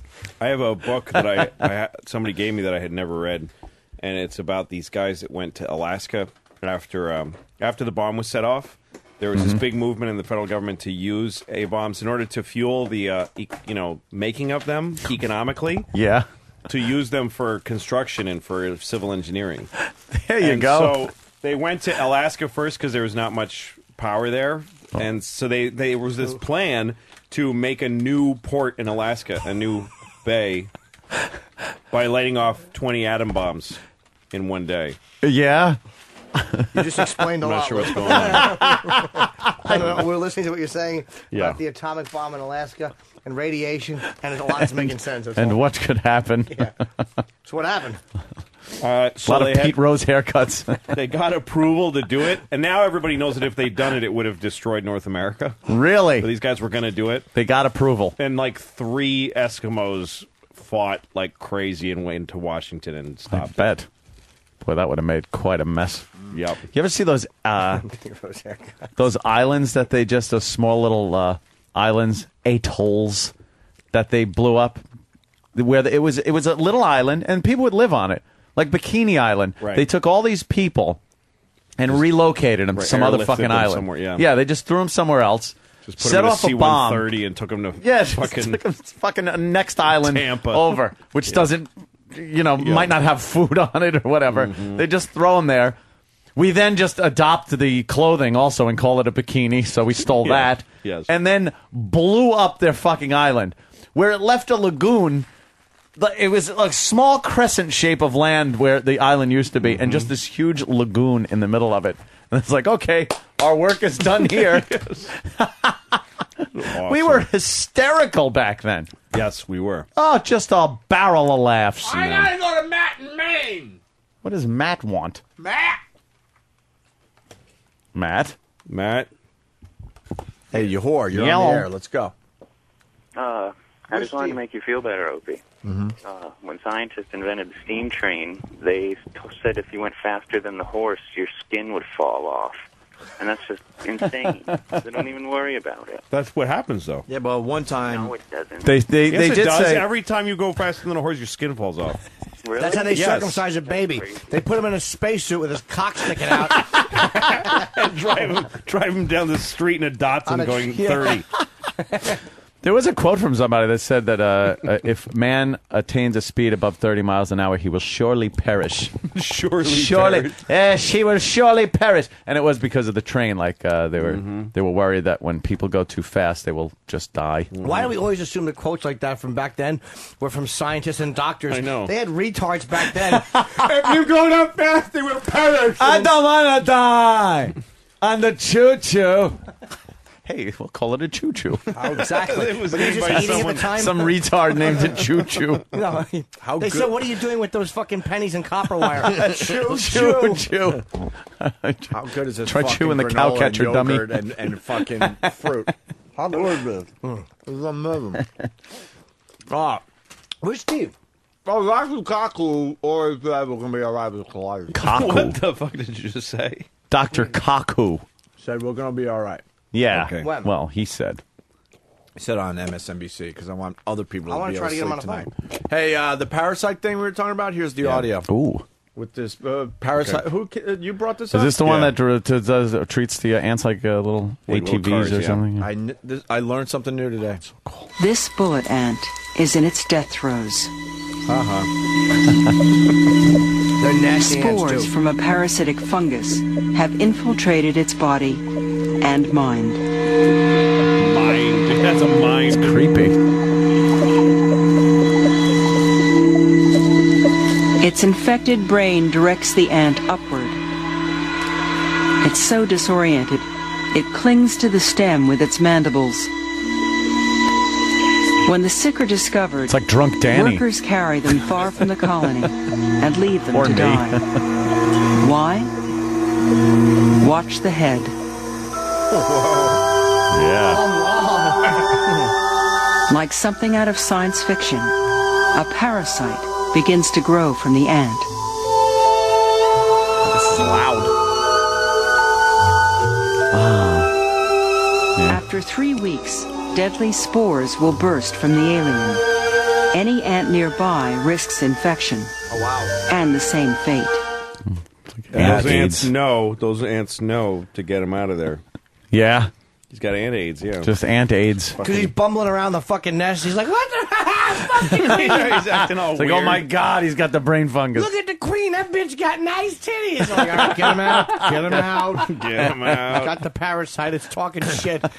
I'm going to go take a walk to where the spores are. They're like, no, that's not him talking. He would never walk where the spores are. It's true. He must act like silly for an ant. Yeah. He must act goofy. He's like, I ain't carrying shit, motherfucker. I got brain to feed on. They're like, that's not. Why would he eat his own brain? crazy. Get him out. Ted's not wish I acting was a right. bee. I ain't gonna carry no motherfucking cricket leg. I don't want to be with other ants. I want to be with spores. All right, Ted's got to Ted go. the ant. Ted the ant. Ted's Ted the infected. parasitically infected ant. He's got to go. He's spinning in a circle being an ass. He's giving away our position. The fungus is so virulent, it can wipe out whole colonies of ants. And not just ants. People. There are thousands of types of these parasites. Ripley! Each specializes in just one species. These attacks have their upside. The parasitic fungi keep any group of insects from becoming too powerful. They're zombie ants, man. Yeah. They're zombies. Really what it is. Yeah. Bullet ants are motherfucking nasty Yeah. insects. And how hot is that voice of Sigourney Weaver? 3 bullet ants can kill a Solid. football You team. like Sigourney's voice? Yeah, I jerk off to that. Fuck her Hey. face all day. The best fucking I like. hole in I like Newt. Did I? What? Oh, jeez. Newt was a cock tease. Newt! Enough about Newt! You know what I like about He those? comes in my room at night mostly. Mostly. Mostly. You know what I like about those clips? There's a new age. There's a new age faggot out there going, "Wow, they finally used my music for something." Yes. Oh Christ! They Really? used it. My symphony. Everyone's trying to be Mozart out there. Speaking of brains and people acting silly, I don't know if I brought this up last time about Ted Kennedy's brain surgery. Oh my God! Did you hear about that? How it actually went? Because I listened to it on NPR. They described that they opened his head, and he's awake. Mm-hmm. His head's open, and the way that they do brain surgery, when they remove tissue from brain, they can't tell tumor from brain. Ooh. So what they have to do is they use these little stimulators, and they try to shut down your brain centers to see if that's where they are. So what they do is they ask him, Senator, please say this sentence, and then he starts talking. Okay, like this. Do you want me to? And then they touch a place, and if he goes, then they know not to cut that part out. Holy shit! And they have it they show him a square and say, "What shape is this?" And if he goes, "It's a dog," then they know. Don't fuck with So that. somebody got to watch this bald, Wow. shave-headed Ted Kennedy of all people, with his head open, going, "Yeah, like lady." Okay, don't cut that part. That It is must have been fucked. An insane day. How you have to be awake during that shit. Yeah, but also, how as a surgeon do you keep a steady hand and not just laugh Yeah. at Ted Kennedy? Duh. Okay, and I happen to be serious. Oh, that's clearly the speech center. We must cut that As out. Ted Kennedy, how do you fucking function when you hear, "Ah!" and you know that's sawing your fucking skull open? Yeah. Oh, yeah, is that my... okay, I'll try to... You're going to feel a little pressure. You're gonna... They just take a fucking That's circular weird. saw to your head. And then when you're And you talking, smell the burning Yes. stuff. Of course. Like you're getting a root canal or something? Yes, such as. Dude, when he went on that stage at the convention and turned to the side, how creepy was that to see, like, just missing hair on the side? And Oh, the old dying Ted. they say he's going to be back. No. Is he really? He's gonna be From the working- dead? He's What? going to be working from home Zombie until Ted. January. Maybe he's going to be back down there. Well, Yeah. love Ted Kennedy. Yeah, I do. oh, I like his socialized medicine thing that he likes, just like Canada, where everyone has health care and stuff, yet he runs off to the best fucking doctors with all of his fucking Kennedy money. Why not? What if he had to fucking wait in line or get a socialized medicine like the shit him and fucking that cunt Hillary and every other Obama and everybody wants to have for the country? Sorry, Ted. We can't fucking really fit you in, or we can't swing the money for the fucking probes on your brain, so we're just gonna make you look like Charlton Heston's buddy in Planet of the Apes. You cut him up! His You brain! animal! You bloody baboon! You cut him up! You! Oh, fuck. Oh, what do you got there? A little... Well, Danny's keeping track. This is the second worst break today. Oh, right. Louis brought up the Ted Kennedy thing last time he was in. Did he? I did? Or you we've, told us. we've been doing it, though, all day, What a apparently. hack. We've just been doing The only old reason I- bits no, the only reason I live. bring it up- Shot. the It's only 'cause reason I bring it up- I heard you Oh, had okay, a whole, you heard? You did a bit like word for word without Yeah, knowing it. Right. That's Well, brilliant. once you blaze a certain trail in your synopses, you'll do it again. I'm good at it, women. Opie, it's like eating an asshole. Well, if you put yogurt and Delicious granola in fruit and granola. Fucking granola. Who wants the rest of this granola? It's wonderful. I And here's a don't yogurt like the waiting way for somebody. granola sounds. Just the name of it. It's Granola. good. But you This don't is- mind cunt? Or, I'll eat the shit out of that. I'll eat cunt, You'll pack ass, shit into it and eat it whatever. out. Just not granola. What if her name's granola and she's hot? What Yeah. a fucking quandary. when I want head, I'll say to a girl, "Hey, you want your slobber on my pud?" I haven't heard pud in quite some time. That's an old junior high word. My pud. Oh my god! What'd you get? Like fruit and everything with that? That's amazing. Like, shit. Yeah. That's like I'd be full for the whole fucking night. Well, I'm eating Are you going to eat later or what? I'll eat later on. Sure, you bet. I eat once a day, You're a maybe. little bunny rabbit. Sometimes I don't. Oh, Ric Sometimes I can't be Flair. bothered. Right, Ric Flair. A stupid cantaloupe in the morning. So you want to know what happened to Ric Flair?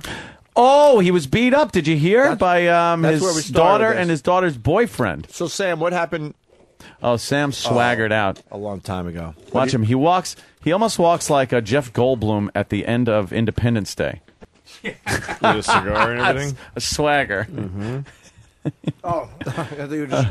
What, like a Jew? Wow, whose panties are that? That's a Sigourney, Sigourney Weaver's at ass the crack. end of. She For really anybody who has wants no it. ass. It's the worst ass shot ever. She's Yes. got these 70s panties on. She's like a G.I. Joe Looks bent like over. She's just like a Gumby figure. Yeah, Gumby ass. She really does. Where's Newt? No, I didn't know she was Asian. See, we could do that over here. Newt had a fat ass. Yeah, of course. She fucking gave great head. Yeah, Newt. Newt Newt. was fucking showing her ass to the alien. She survived with no training, all by herself. Why don't you put her in charge? My character's overdone. It's always this way.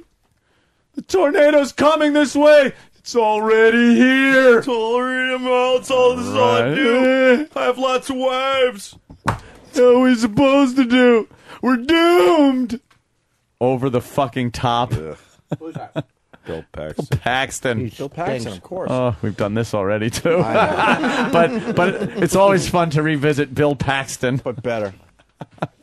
That Bush, look at that guy. Ugh. Oh, I thought it was another Sigourney picture. I actually looked at Newt up there and said, "No way." How old is that little bitch now? Dirty little Newt. She actually was part of some. I think it was like I Love the fucking 70s or some shit. or some documentary on Alien. Yeah. And What's she doing? they had her on. She looks hideous. She's fat now. Newt got fat, and she hasn't done anything since. Really? Yeah. Well, she's done stuff. No, she's. No, that's it. I think this was I'm an sure only film. she's gone to the mall. What'd she do? Yeah, this was Aliens was her only credit. No, she's done nothing. She just sits down. I'm sure she's eaten and had a few shits over the She years. sits and plays She's with a done doll's stuff. head. Ric Flair gets in a fight with his daughter, so should we? We don't even need you because the audio explains it. Oh, Sam. No, he's probably right. You're being dismissed. You've been replaced by Summarily by dismissed. CDs. I gave you the CD. Oh, that's wonderful. Someday the CD will replace the idiot. Sing. Future. All right, stick around just in case you could add anything to this. Do we even care? Is this? Ric Flair has wowed crowds of fans for years, but it's what recently happened to the former wrestler that's gotten the attention of Chapel Hill police. Neighbors called for help when they heard an early morning commotion in the parking lot of this apartment complex. When police arrived, Flair was unlike the pro they'd seen in the ring, bloodied and bruised after an apparent fight with his daughter and her boyfriend. A wrestling fan wanting to remain anonymous says he recognized Flair inside a convenience store after the brawl. I want to remain anonymous because this is really stupid. Look, I got some info, but I'm a wrestling fan. But Turns out please it's- don't say my name. It's Joe Biden or somebody who's like, I don't want to get mixed up in this. This scandal. Yeah. But I do want to report it because it's so interesting. Well, wrestling fan Osama bin Laden. He didn't want to give himself up, but he's a big wrestling fan. He was in that parking lot. Couldn't help it. Trying to get a picture of Ric Flair. Woo! Woo! That's how he cries when his daughter beats him up. Ugh. There's the joke. They're inside a convenience store after the brawl. He was definitely beat up. I mean, his eye was completely swollen shut. There was blood everywhere, just cuts and bruises all over his face. The entire side of his face was like raw hamburger almost. Almost. Almost. Like, So it was, what was it like? 70% of the way there to raw hamburger? I think it was like, then it's like Salisbury steak. It's like almost chopped meat. It was more like a well-done turkey burger than raw. We got it. Flair wasn't the only work one for to me. take a hit during the alleged fight. His daughter Ashley bombed was with you. tased after allegedly kicking an officer and now faces criminal charges for resisting arrest. When we stopped by her home, Flair's boyfriend answered the door, quickly dismissing claims there was a problem. Just a family misunderstanding? Oh, absolutely. Okay. Have you talked to her dad since then? Yeah, everything's fine.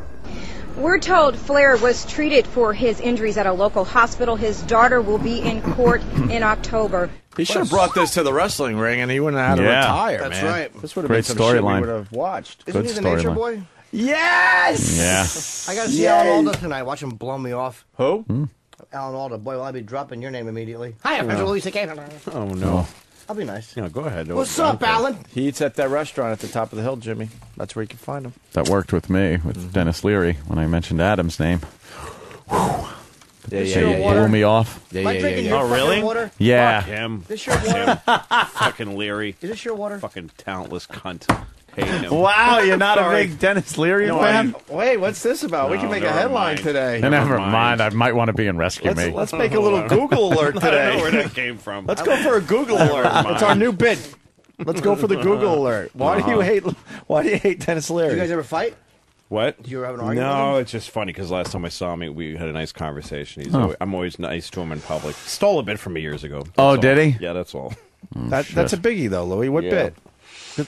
Because I used to listen to the early Dennis Leary stuff, and I thought he was a genius. Yeah. And now I have to think you're the genius. Well, What bit was it? oh, jeez. Was it off his first album? I don't know. I never heard his album. Oh, But please. Of course you have. Couldn't be No, I bothered. haven't.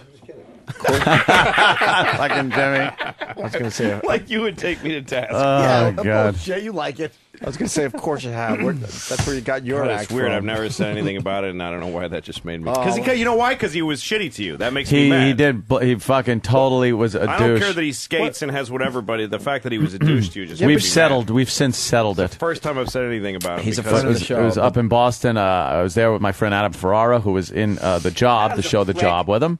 And Adam was like, yeah, I'll take you up and meet Dennis. So I go upstairs. We're hanging out, all my friends, everybody's hanging around. The bar's kind of full. Dennis is up there getting a drink. I decide not to wait for Adam. I can do this myself. I'll walk up to Dennis Leary, say, hey, Dennis, I'm a friend of Adam Ferrara, shake his hand, and start talking. And that'll be that. So I walk up to the bar. I go, hi, Dennis. I'm a friend of Adam Ferrara. Name's Anthony. He goes, doesn't even look at me. He goes, how you doing? And then turns his back to me. He wasn't talking to anybody. He wasn't busy. He just went, how you doing? Turned his back to me. And I was just like, so I walk away slowly, and it was so bad that all my friends and everybody, workers, everybody, we were uncomfortable. Couldn't even laugh at me for it. Oh no, I that's looked. bad. I got a quick enough look to see them turn away and not look at me. That's bad. Were you embarrassed? Dude. And forgot the part where Dennis Leary actually kind of did the backwards handshake without looking at it like, he just goes, how you doing? And reaches out his hand like, And I was like, and all I was thinking is, I should have waited for Adam. But you felt stupid? Dude, Hey. so stupid. Hey. I felt like such a douche, and everyone was embarrassed for me, which hurt even more. I'm so happy that happened. All right, well, I knew you'd wait. We can't let Louis off the hook here. Let me tell you what happened. I'll tell you. I have to tell you everything for it to be fair. Uh-oh. Because when I was a young fella starting in Boston, I guess I was like 19 or 20, 19, and I was doing my signature bit. The bit I closed with was a bit about if you were an asshole and you knew it, and how cool it would be to just say, I'm an asshole, and just let yourself have that life, that your life would be better. Like you're driving, you go, hey, should I cut that guy off? Yeah, I'm an asshole. Why not? You know, park in a handicapped space, only an asshole would do that. Fuck it, I'll do it. I'm an asshole. That's me. And he said they should have like a picture of an asshole instead of a wheelchair and just make those the asshole spaces and the whole bit. Anyway, so one night doing a show at a place called Play It Against Sam's in Boston. And Dennis is the host of the show. He was a huge star in Boston at the time and on the comedy circuit. And he went on after me. He was always nice to me, by the way. Put me on the shows when I wasn't on them. Should be. Gave me guest spots. And then that night he went on after me after I'd done the asshole bit and like went, that's really funny, and like remarked on it. And expounded on it, like I'll do this because I'm an asshole, and I'll do that because I'm an asshole. Like he just started. He actually started riffing on my bit, but acknowledging that he just watched me do it. Which is I think is okay. And then I don't know, a month later or something, I'm downstairs at Sam's. I just walk in and he's just doing the bit. He just started doing it. And I was young and just started out, and I was like, well, he's huge. Wow, I'm flattered. What do I do? Well, and I remember thinking to myself, well, it's weird that he would steal. It's too bad that he has to. I'm tired of the bit myself. I felt like I'd outgrown it, and so I just thought, I think I just let it go, and I did. And so then it became what I think you're about to play. Yes, of course. I drive really slow in the ultra fast lane while people behind me. It's Louis' song. Yeah, dude. People in handicapped spaces and handicapped. Yeah, get that line too. I use public toilets and I piss on the seat. I walk around in the summertime saying, "How about this heat?" I'm an asshole.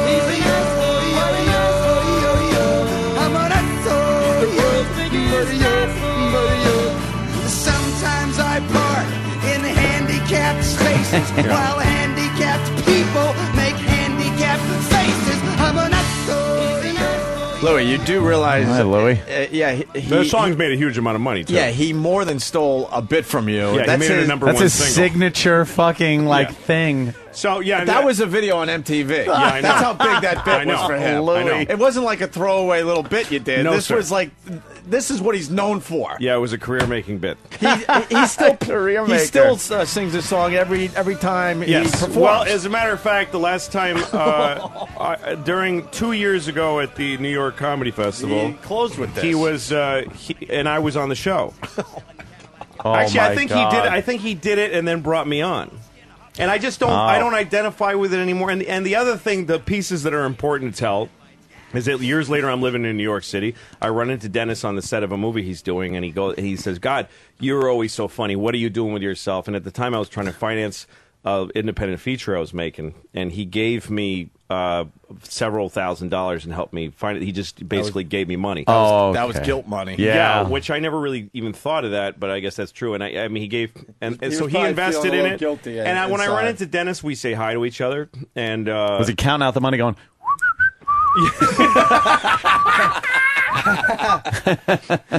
and then when I did his show in Avery Fisher Hall, and he played this song and brought me on, and I remember thinking, that's silly. That's a silly moment in my life. But I just don't. I don't know. It's weird. I don't. I've never said anything. And it's just funny because this other poor fucking idiot has been accused for 3 years now of stealing shit from me, and I've never said a word about that because I'm ambivalent about it. But this is a guy who I completely watched steal my bit and make money off of it, and I've never done a fucking thing. You know what the funny thing is, though? There's another story you told, too, where Louis walked in on Dangerfields, remember that? And fucking Roddy was there, and he goes, how you doing? And you're like, I don't think I get no respect. And Roddy went,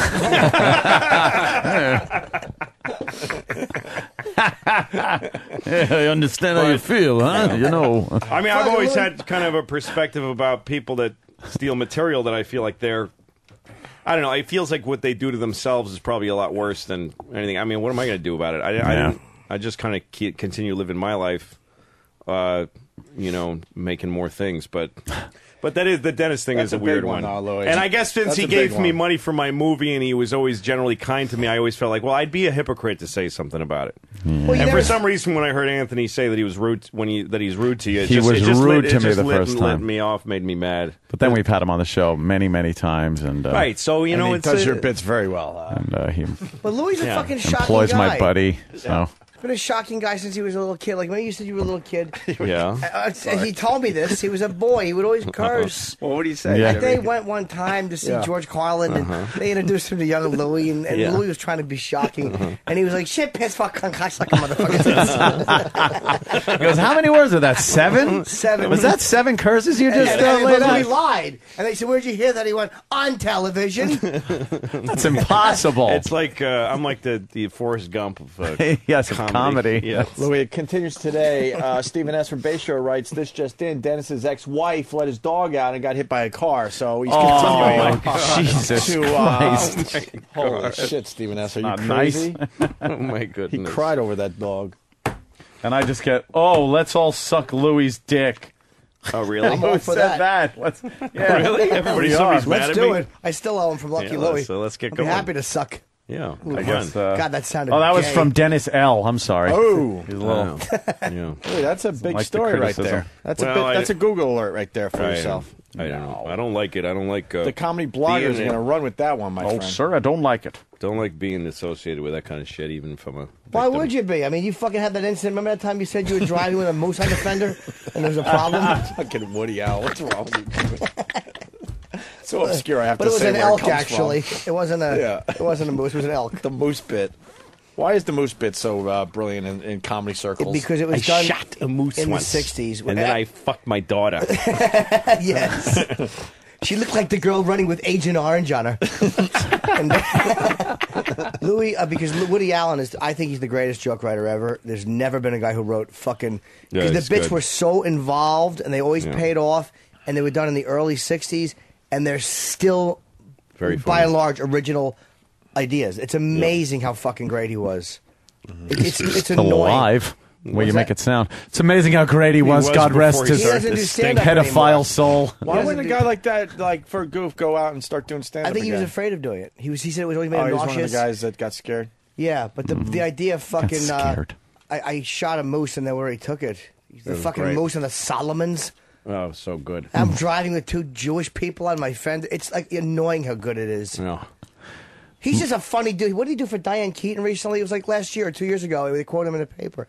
And a roast or some tribute to her. He was roasting her a little bit. And he said she's really, what did he say? She's really attractive, but not in the classical sense. And by classical sense, I mean visually appealing. It's just funny. It was something along those lines. But he's just fucking a funny bastard. He is funny as hell. Yeah. Ugh, it makes me sick. I'm talking about my dick and my dumb erections, and he just... He's just the best. Have we been in... That amazes me that doesn't bother you that much. I don't know why. I don't know. Because that's a biggie. Yeah. Have we been I in... think it's because I'm a guilty person. I feel a lot of guilt myself. Third time, maybe. Sorry, go ahead. Oh, no, I'm Go ahead. kidding. I was you go right I was ahead. It's your actually show. distracted by the TV. So saw it on the TV. I wanted to know how long we had been in Iraq and Afghanistan. I think it's 6 years. 6 years, yeah. 6 years. In 6 years, Mm-hmm. they've sent troops, more troops. We are a couple of months away from the election. Yes. And now George Bush says 8,000 troops are being called home, that he's starting to pull some troops out. Does anyone see through that at all? No. Is anyone suspect as to why now? No. Not Ted Voter. It's time to do. Are there people that actually go, No. Well, that's great. See, it's. You see what a calculated fucking using people's lives shit move. They're going to Afghanistan. What? They're going to go to Afghanistan. Of course not. They're coming home. Know why? Because they're going to get Bin Laden before the election. But that's also Obama's platform was not Tuesday. enough was done in People don't- Afghanistan. Yeah. I remember, Mark Maron, comedian. I hate him. We don't like Mark Maron. All right. Well, he said something. He said something. Mark's a douche. Yeah. I used to wear glasses and have longer hair. Right. You did? Then he took it. Let it be known because this show. I'm gonna fight him. This Fuck show. him up, fight him. I'm going to open his hole like this. I'm going to make his mother wish. I'm going to make Hair America wish they never hired He him. does our show regularly. We do like like Mark the guy. Mark said something really It's Mike smart Birbiglia once. we hate, right? What? What? Birbiglia. No, we like Mike. Bursmalia. What? Small. It's not his name. Maron said once that he was watching the news and he saw a woman on the street, retard, saying, well, I know that they got Bin Laden already and they're waiting until the election to tell everybody. So that's good because that way he'll win the election.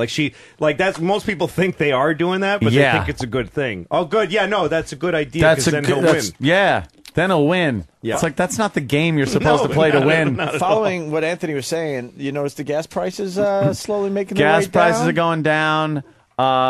It's By the way, you know what? 'Cause he said drilling. You know why offshore drilling brings down gas prices? Because the fucking oil companies are saying if you let us drill, we'll drop the prices, which we could have done anyway, anytime. But we just wanted let to. us drill. It's so weird to me that people act like not people. These guys, George Oil Bush. Acts like oil prices are like the weather. Like it's just weird. What can we do? Fucking turn the dial down that's on your wall in your house. The price dials. Fucking go take out your BlackBerry and tap a text to the person that does the price. And lower it. Lower it, and then it'll happen, you fucking criminal cunt. You fucking scourge of the earth, faggot, Bush. I don't think his legacy is going to be very good as president. Really? I think he'll be remembered as a man who liberated the peaceful people of Iraq, as well as unseat the Taliban in Afghanistan. For a minute. What's with the accent there, Jimmy? I only on those words. Oh, okay. I'm like a news Taliban. Taliban. Afghanistan. You're NPR-ish. We got Dan in Iowa. Dan, how are I you? hate Dan. I know, but Hey guys, what's going on? it's in the contract. We need one Dan caller Louie? a day. Yeah. Yes, Dan. I just read on the internet this morning, Dennis Leary's got a new TV show called Lucky Leary coming out. Oh my goodness! That fellow has got to stop. Lucky Leary. Lucky Leary. I mean, enough already. That's funny. And you know what a whore I am? I'd do it. I'd step over Sorry, Lou. I'd step over Lou's cardiac arrest having body and to go to the set. Sure. My gas comment really was wouldn't. I'd poorly call timed. Blue Heeler in Kentucky. Wrong. Gas prices just went up 25 cents today. Not 25 cents, I picked but the wrong day overall. to come up with one of 10 facts. What's that a I have. barrel of petrol going for today? It's got to be 126, I'll say. Yeah, that's about right. I don't understand anything. That's about right. What is it? 120. Can't I just go buy a barrel for $126? Yeah, I'll keep it in my garage. Just pump it out. Yeah, but how are you going to refine it, and what are you going to do? I'll with the- figure it out. The little refinery in your figure it out. backyard. Yeah, but that would cost more than the gas. Oh, Literal Jim. Love Literal Jim. Do you? Just love announcing the names I of his know. characters, that's all. I do it all the time. It's one of my favorite things. Love it. Captain Obvious over here. Nah, but I love remember, Jimmy's characters. I got arrested one time for fingering an aphid. Oh, Uncle Paul. Yes. It's going to bring everyone to the Touched party. his weenie. On the most obvious stuff. I love it. I know. Who else is there? I'm an ass. Well, you got Ted, you got Literal Jim, you got Street Talking Jim or Jive Talking Jim. Jive We all Talking. know I'm him. sorry. On his regular guy? Oh, yeah, regular Jim. Regular Joe. Regular Joe. Regular Joe. Yeah, he just wants a container of coffee. Jamaican Jim. Regular sure. Joe. I love Jamaican Jim. That was only for Aunt Big A. Yeah, but it's a good It was one. a good one. Hey, can we take a leak, or are we going to just pee in our pants today? We could take a little Piss in each breather, other's little faces? break. We're going to do the moose bit going in a break. I shot. Why not? I shot That's a what we moose do. once. I shot a moose. It's a short. It's a short bit from Woody Allen, and hold off your peas, people, and then you go pee after the Woody Allen bit. joke is on them 'cause we it's got to do a double restricted. break here. So stay there. Woody Allen, the moose bit. I shot a moose once. I was hunting upstate New York, and I shot a moose, and I strap him onto the fender of my car, and I'm driving home along the West Side Highway. But what I didn't realize was that the bullet did not penetrate the moose. It just creased his scalp, knocking him unconscious.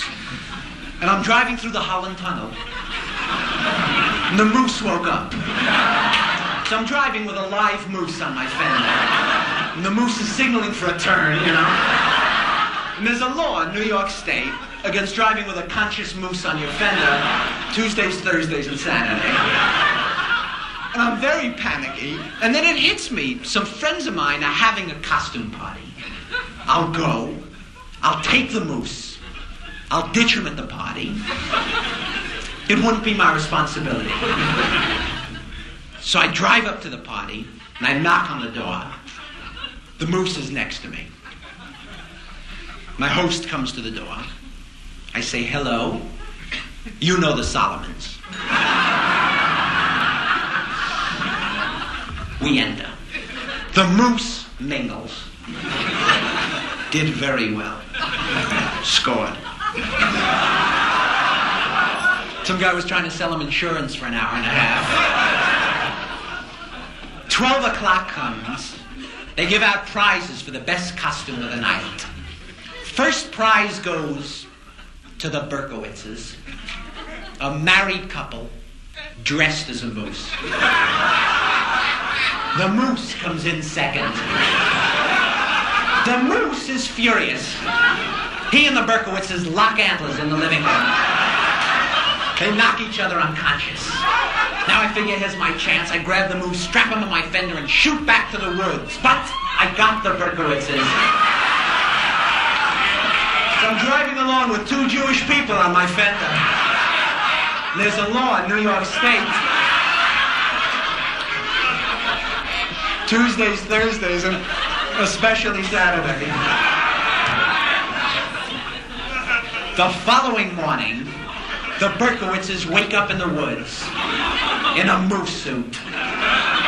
Mr. Berkowitz is shot, stuffed, and mounted at the New York Athletic Club. And the joke is on them because it's restricted. Hey, this is Dr. Michio Kaku, and you're listening to Opie and Anthony. Opie and Anthony. Oh, I'm sorry, right. Hey, this is Dr. Michio Kaku, and you're listening to Opie and... Oh, Opie? Opie, all right. Okay, Opie, right. We physicists always pronounce it Opie because of a famous physicist, Oppenheimer. Okay, Opie. Okay. Yeah, he built the atomic bomb. Okay, ready?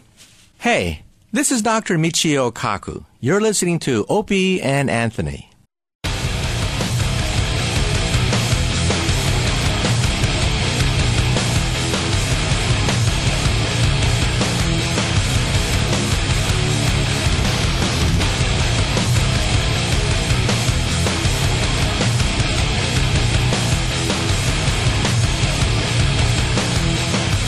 Moving right along. What's going on outside? Is It's, this Armageddon or just another thunderstorm? Is it crappy weather. Hurricane Jack-Off? Where are we at? Just crappy weather. That's it.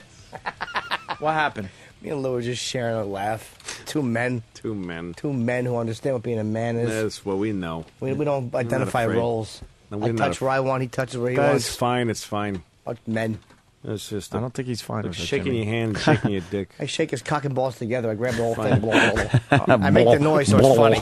If you grab it and make it like moaning, you're a fag. Lucky us, more bread products from Dr. Steve.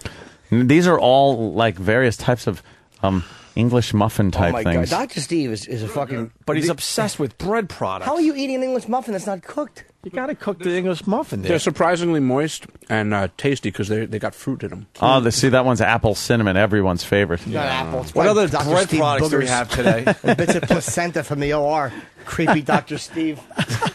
They're like little pieces of pimento out of his blood shit. Oh, fuck. Dr. Steve my takes solid, God. big bloody shits and he picks little pieces out of it and sticks them in bread. And we think they're muffins. Nice duties. Don't make me play Jesus is my friend again. That was good. I double dare you to play it. Nope, now I don't.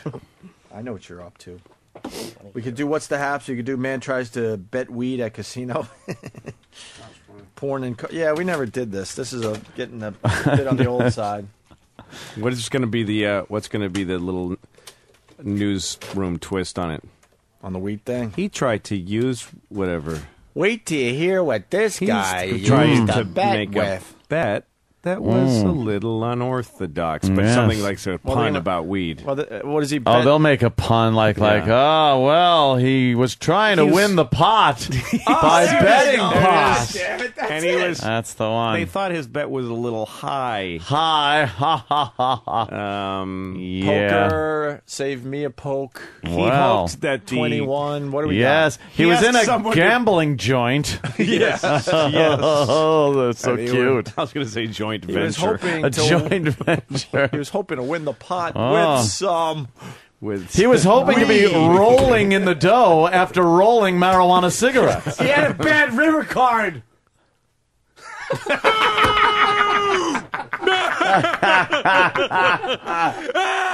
Did you see that jerk?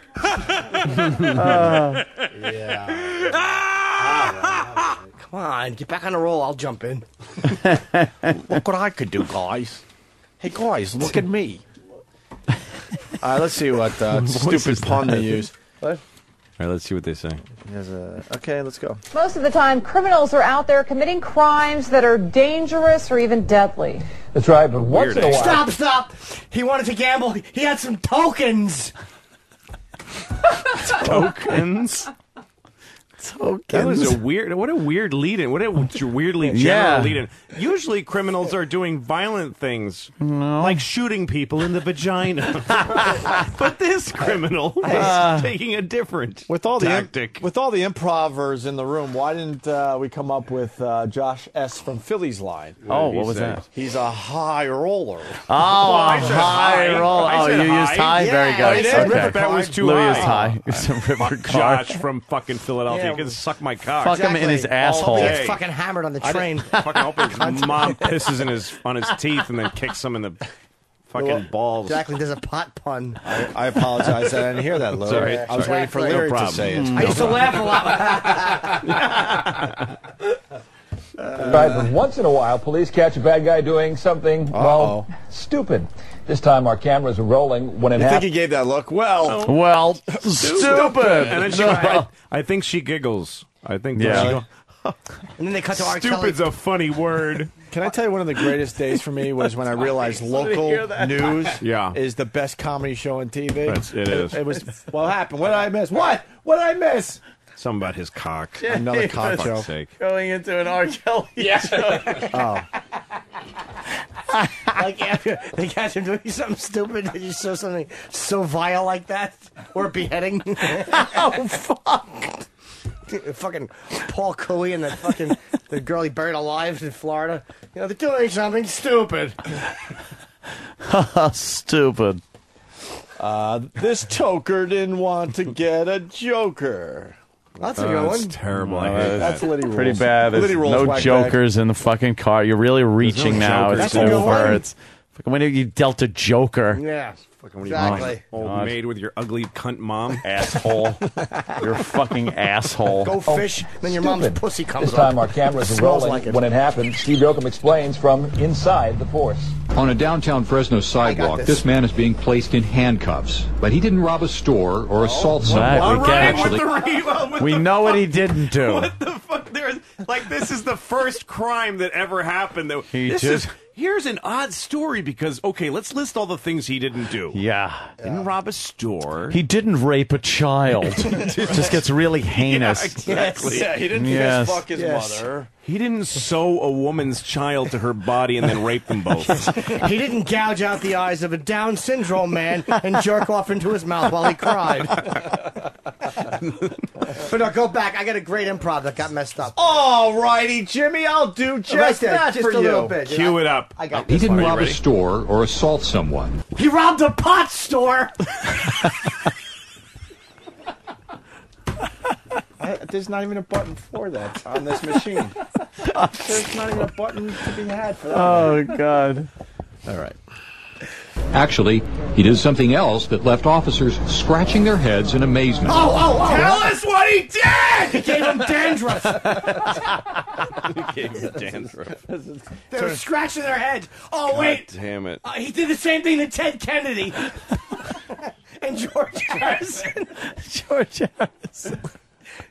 Tim H. from Columbus writes, the only chips this gambler had was a bag of Doritos.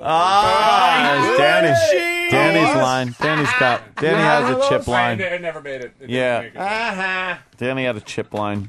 This was better. All right. Yeah. I'm on a fucking roll. Let's get going. They had to rehash.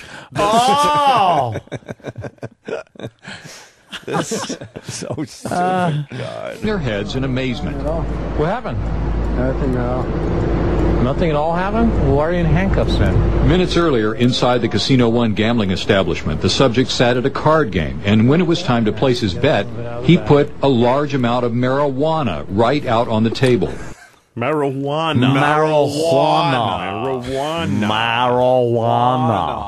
Can somebody look up how to say that exactly? I want to make sure I have that right. Marijuana.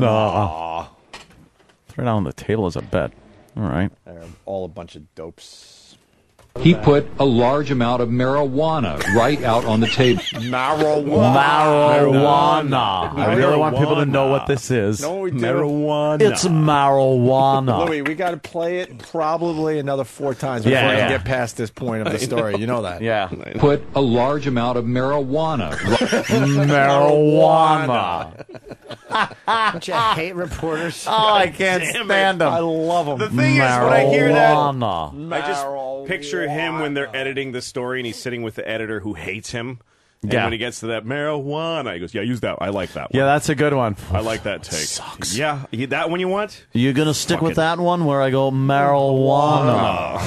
Let me try another one. Marijuana. I'm gonna say it again. 2, 1. Marijuana. And then the one he does that's just marijuana. The editor's like, that's good. We should use that one. Yeah. He's like, no. His bet, he put a large amount of marijuana right. Marijuana. Someone's saying, what is this, Steve doing the announcing? Marijuana. Yes, he had it in his clothes. Clothes. The pockets of his pants. Listen how he says clothes in this dumb promo. Your clothes. Jesus. No one uses the TH. Thank you. That's what we tried to tell him yesterday. TH is like the fucking appendix. We all say it like you're closing a door, a close. Yes. Exactly. That's it. Your clothes. Clothes. Clote. THS shit dick he is. He's a fucking shit dick. Case clothes. Ted G from South Dakota, and he spells it out nice too. When asked where he got the marijuana, and he writes it like that, the man said that he got it from a Negro.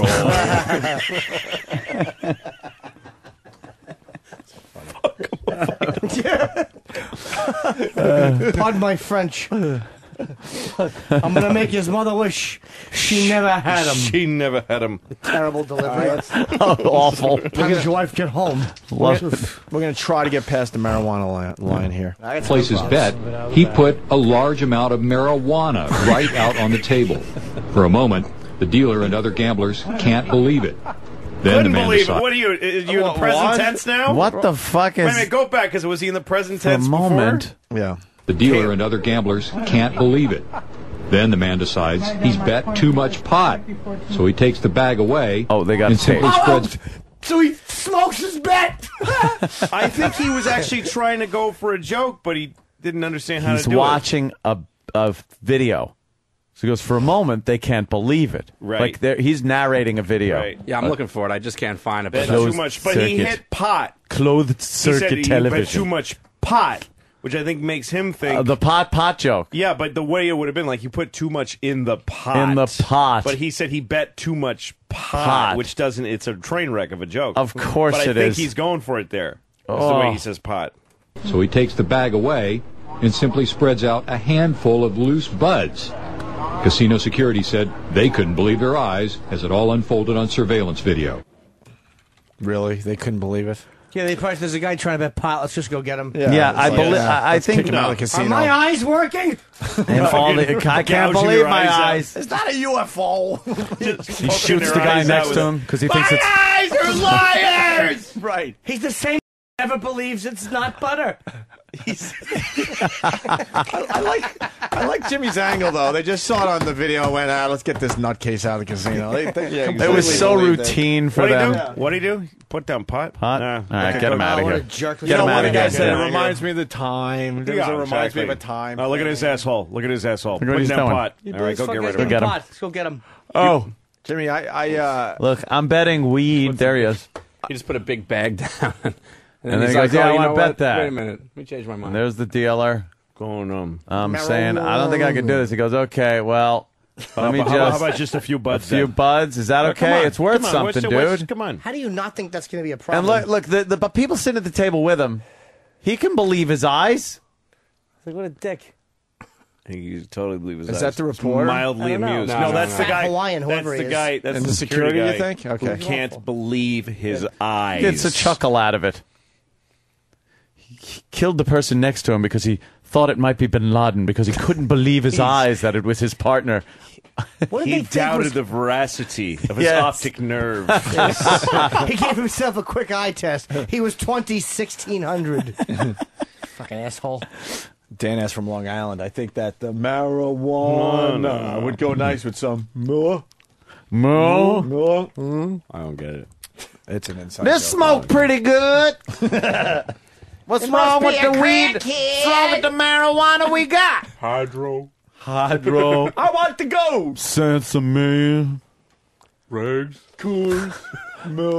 Budweiser. Skang. All right, you want to hear what we're talking about? Do you have the long form of that? All right, we'll give you the long form. There was this politician douche that was trying to do something with beer in Alabama. They were trying to import, I think, a higher alcohol content beer, and Yeah, like for some reason they were trying to block it. Yeah, they and he didn't- just really didn't have much of an argument. They wanted to keep the alcohol level down in the Yep. beers. Right. They didn't He want wanted this, to bring it Like up. an They assemblyman didn't or want like something. the German Yeah. imports or the Canadian. Yeah, Labatt's he just crap he coming wanted into to the just stick country. with American beer, so he posed a question to them. So it's 20 seconds, and now he's doing a press conference, and this is what this dope says. Yeah, what's wrong with the beer we got? I mean, the beer we got drank pretty good, don't it? I ain't never heard nobody complain about the beer we have. It drank pretty good.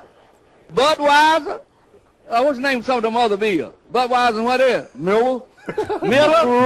Coors. It drank pretty good, don't it? There's so much going on there. First of all, just the guy's voice. Secondly, that he ran out of beers after Budweiser, and then his buddy, And then his go-to guy, his Carl Rove. that's his right-hand man. His fucking Carl You know Rove. those guys are Cool. See, that's why I'm up here, because you can't talk. Yeah. But you're good to get a reference out of. That beer drank pretty good. right. What? You know they go like hunting for chicks on weekends together. Yeah, Mo. Can I buy you a Mo? But that's right. He runs out of beers after Budweiser. After Buzz. What that Budweiser? What other beers are there? The other weird thing is that he really wants another example. They ain't gonna believe me unless I say at least one more beer. Yeah, I need more beer. Mo. Mo. What about the thing is though? Was there video of this guy? I have to see. I know. the I'd love to Friends. see. I want to see what the friend looks like. I picture a got catfish. I got an image in my head what he looks With like. 2 giant hearing aids in each No, but ear. is this guy? Were you saying this guy? Is this guy just a man on the street, or is he a politician? No, he's a politician. He really is. Yes. No We shit. talked to him. Did you talk to him? Yeah. Oh man, Mo. The main guy Were we you talked to. disappointed? We didn't talk to Yes, the we Muller. did. You talked to Muller. Let's hear it. Budweiser. What's the name of some of them other beers? Budweiser and what else? Miller. Coors. It drank pretty good, don't it? I think the second one was Coors. It was. Cool. I love that accent that he has. The beer is a 2-syllable word. Beera. Beer. What other kind of beers? Beer. What other kind of beers? We got. You know, Anthony Loco for Boston makes a great point that we haven't yet on this story. No, he doesn't. This man has never been able to afford Budweiser or Miller. He needs to drink Miller. Mo. It's probably a local beer just called Miller. Yeah, it's an M and a U and a few L's and an A and an H, Right. but there's no real right spelling of it. Let's get back to the casino story.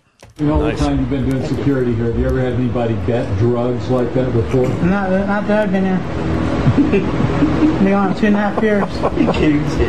He walked up with it in his hand. Within a short time, casino guards arrived, but the subject still seems Look at this guy on unflustered. TV. He's doing the news. Who combed his hair? Fucking Sirhan. Jesus. His hair's all messy. There's a He's mess. on fucking, what is it, NBC? TV. It looks like he has cum in his He's eye. got kind of like a Gary Hart look, you know. All right, messy, I should've- messy, it's just a- sexy, salt and pepper. I like that. Yeah. Is Obama going gray already? A little That's bit, why yeah. Oh, he's like boy. cutting He's- those sides really short. You know how presidents age? Yeah, He's going to be in a like, day. well, Let me tell you about the time I ran for president. That was 4 years ago today. Looks like the that was grandfather 4 from the weeks ago. Boondocks. Yeah, 4 weeks I've been the president. Jesus. But the subject still seems unflustered. Sorry, didn't Note hear how it. long it takes the guard to scrape the sticky marijuana buds up off the felt playing surface of the Bastard. card table. Really? Outside, police question the stuff. man who claims what he did was legal because he had a cannabis club card he got on the internet. Wrong, say police. You do have your cannabis card on you? I do ride around. You like frequent flyer miles with that? Or? I get it. funny. Because he's high. Cops that are funny. He's high. They don't give out frequent flyer What'd you say to miles that for guy in the cannabis. locker room? Literal gems. He's in the locker room later. What'd you say to that guy about the frequent? Tell him what you said to that guy about frequent flyer miles. You're a funny Aaron policeman. was distracted, so I did his part, Jimmy. Sorry. But no, it's fine. It was just, but the bottom line is they wouldn't give you frequent flyers Well, maybe they for an would, illegal Jimmy. drug. Well, maybe they would. Jim. Yellow. Jesus. That. He's just fucking Jesus. Forget it. So high. Damn it. So stupid. All right, here we go. And an idiot. Yeah. God damn it. And the amount of pot in the man's pockets is substantial, apparently more than an ounce. He's taken into custody because he tried to bet with the No, pot. that's a In pound. addition to possession, he could face additional charges of possession with intent to distribute. Investigating officers say they still can't imagine just why the man tried to bet weed on a hand of 5-card Bud. What? 5-card bud. Stud? Instead of Bud? stud? No, stop. He didn't do did that. not do that. You motherfucker! Holy shit, do You- you stink on ice. Why would they leave a Investigating mistake officers like say that they in? still Mistake. What did he say? Literal Jim. Why should- He why was would they making leave a joke. mistake like that in?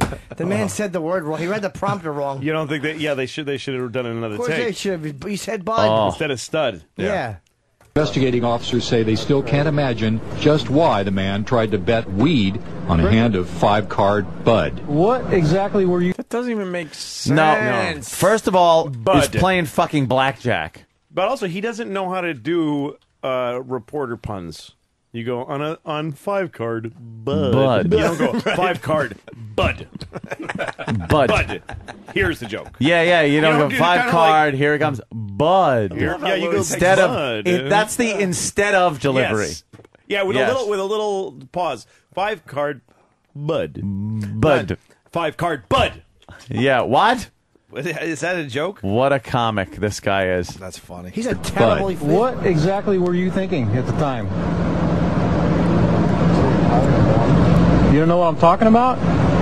He's I saw a high. video of you placing down a couple of buds as part of your bet. You don't know what I'm talking about. Okay. That That explains a lot. On the streets with Fresno law enforcement, shitty Steve reporter. Yoakum, KMPH News. Steve Yoakum's a penis. That's why What a he's shitty there. reporter. That's why he's in fucking. That's Where your, was that? That's your fucking stick your mic in his face and get the truth. Yeah. So Yeah. why did you do that? So and you don't know? I was Oh, high, idiot. Well, I was, Bud's so sticky it fucking sticks to the felt of the table. It's good shit. I'm fucked up, and I fucking bet weed. I'm stupid. Yeah, what I else you paid want money from me? for it. Right. I figured it would be worth money. Tell a reporter before he even gets to court. Yeah, I know. Oh yeah, well let me talk to you about it for a while. That'll be in the fucking courtroom. Yeah. All right, let's do line of the day and get the hell out. Line of the day. Get the fuck out of here. Line of the day. Louis, what do we got? We got the Showtime special October 4th. Yes, sir. 11 o'clock, 1 hour, which is huge. 1 hour. You're saying goodbye to HBO, which is good. For Good now. career move. Good career move on your part. Yeah, well, diversify. Get another place to work for a little while. And then you got a couple tour dates that are different than the special. October 3rd and October 4th. 2 places I don't remember. Somewhere in New Jersey. That's good. Bergen County, something or other thing. Yep. Bergen. And then Peekskill, Paramount, something. What's wrong with Poughkeepsie? It works pretty good. What's wrong with the Poughkeepsie we got? It drinks pretty good. Where do we go for these dates? Because I don't feel like... LouisCK.com. And you can also see 3 different clips of my new special are up on YouTube. YouTube. And what are you doing with your daughter's video that we were checking out? That's just for private. We just making a fun Christ, little that video. sounds bad when you say it's private. It's a little video we made with her dolls. Oh shit, with her dolls. Great. Dolls are involved. Where did your daddy touch you? Stop it! It's not funny when it's you. Don't you hate when those come out Only in other court? people's children. Oh, Uncle Paul.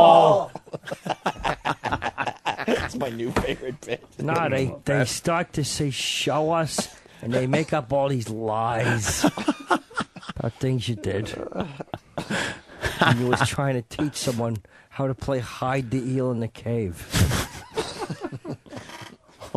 Well, kiss the eel and make the magic juice come out. Ew. Jesus. Come get the frosting. Oh. Can I talk to Jimmy for a second, Uncle Paul? Okay. You reminded me of something, and now it's so. We should have done it 2 hours ago. But could you do the Jim Florentine line over here? That thing makes me laugh so fucking hard, and we couldn't do it on CBS. Oh God. The relax. He sent me a text one time. I don't remember what we were talking about. We were just talking about banging different chicks. And Jim goes, I have to tell him sometimes, relax, girls. There's plenty of loads for everyone. Relax, girls. Relax, girls. There's plenty of loads for everyone. Like he sat a bunch of them down as they were in a tizzy, and that simmered them down a little. Oh, God. Relax, girls. Wow. Plenty of, and like he has a supply of loads for the girls. And that's what they're concerned about. Problem solved. All hell's breaking loose, but he knows how to calm the girls down. Yeah. Just relax. Plenty of loads for everyone. Like, that's the issue. That should be the name of a CD. Like, we're not going to get our loads, damn it. Right. We're freaking out. Just a panic. Oh, my God. Line of the day, sponsored by Carbonite.com. Backs up your hard drive pretty good. What's wrong with the information we got? Bits, megabyte, gigabyte, teraflops, external hard drive, internal hard drive, floppy disk, 5.5 inches from the 80s. CD-ROM, 3.5 inches. What's wrong with the computers we got? USB flash firewire, solid state drive, Sanyo. RAM, ROM. Stop picking your nose, Jimmy. I'm It's not- gonna I'm- heal. Read-only memory, I'm random access memory, I'm scraping auxiliary memory such as the disk drive and tape drive. Getting really technical. The BIOS. BIOS. Really? Turns out he's smarter than Bill Gates. He just doesn't sound... Video card. Outsource linear memory. Converted to the random access memory for quicker sorting. LAN system. Able to network. drop at a random point within the without searching through, such as linear memory, mainframe computer, integrated drives with synchronized readers. My mother's in computers. I happen to know. Like, holy shit! That's good. See, what's wrong with that? False generation computer languages. Any language code. That's gonna. We are gonna fucking binary kill code. that Dude, it's all we were doing at over the weekend at the house. Right, pretty good. All we were fucking How about we doing start bringing someone was that. solenoid circuits. It's just not funny to just say that you were doing it. Yeah, but Someone how has about to do it. So now you bring some of that Oh, it's chateau so funny. shenanigans to the fucking Chateau shenanigans. to the fucking radio show. By the way, when are we gonna hear this? Welcome to Chateau Shenanigans. When are we hearing the story? Oh, I gotta wait a little bit. Still waiting? Yeah, I gotta wait. Exchange Wait happen? for things to, scab over a little. Did you see what's on Antolini.com? No. Not too bad.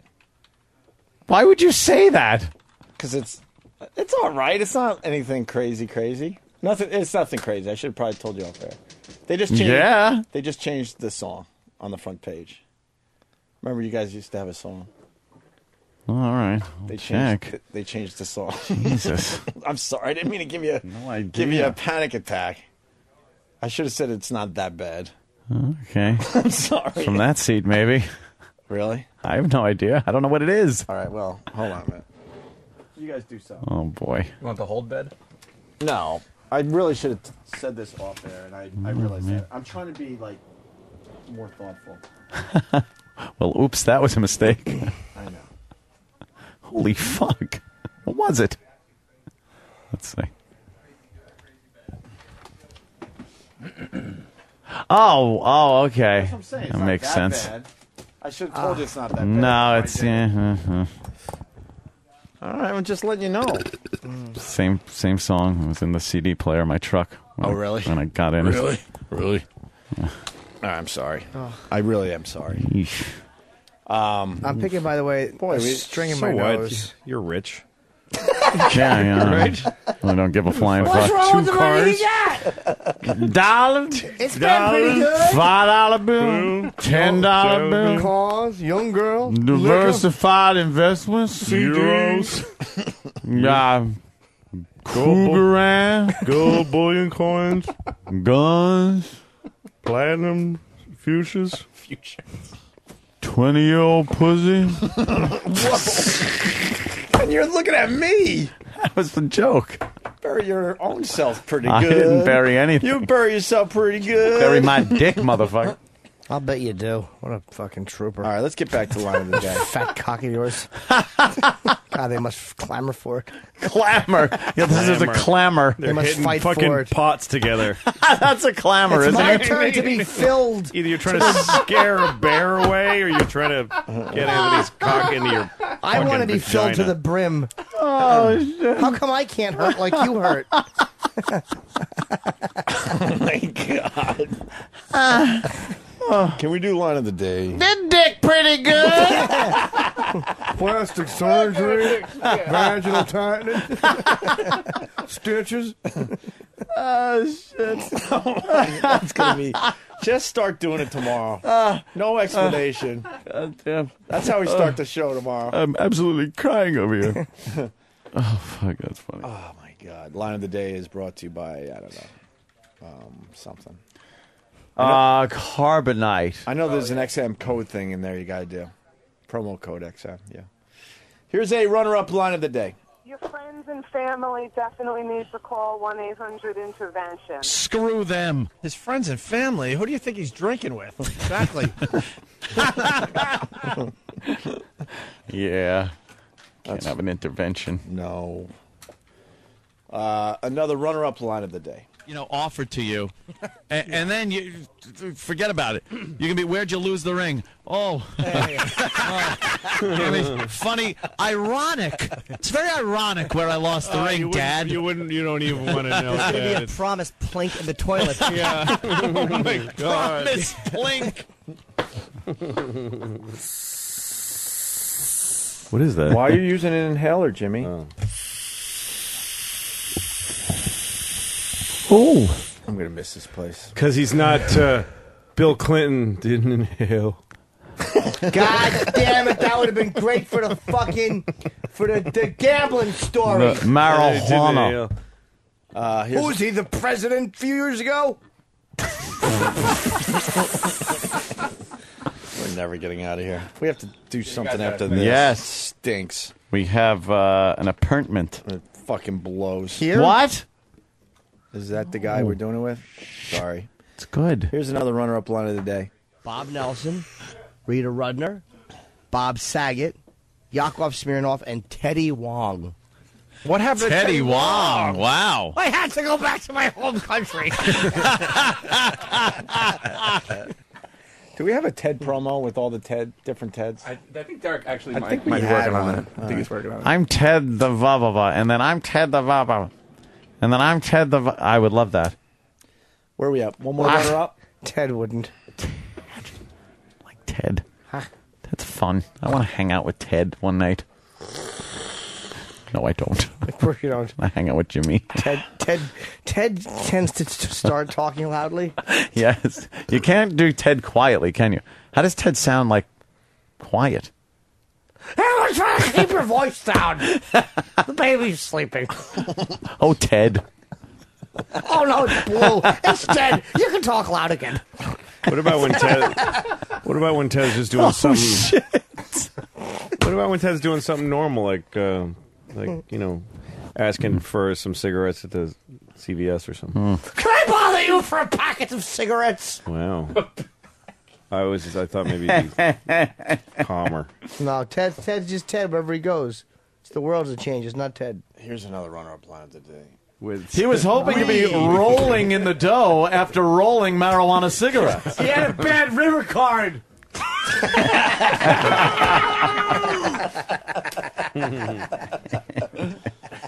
What the hell? Louis, you coming back soon? Yeah, sure. I'm here for a while. Sorry about the wait. Fucking. You can't help it. He's fucking working out. Fuckers. Ruined my life. Thanks a lot for ruining my life. I liked my life till that happened. Here is a. What? Travis just got that. It took a few seconds. Travis? What level online Tiger Woods? You have to go expert, or could you go medium? You can go. I can't hear, Eric. Yes, you can. It's on. Oh Doesn't my! mean I can hear.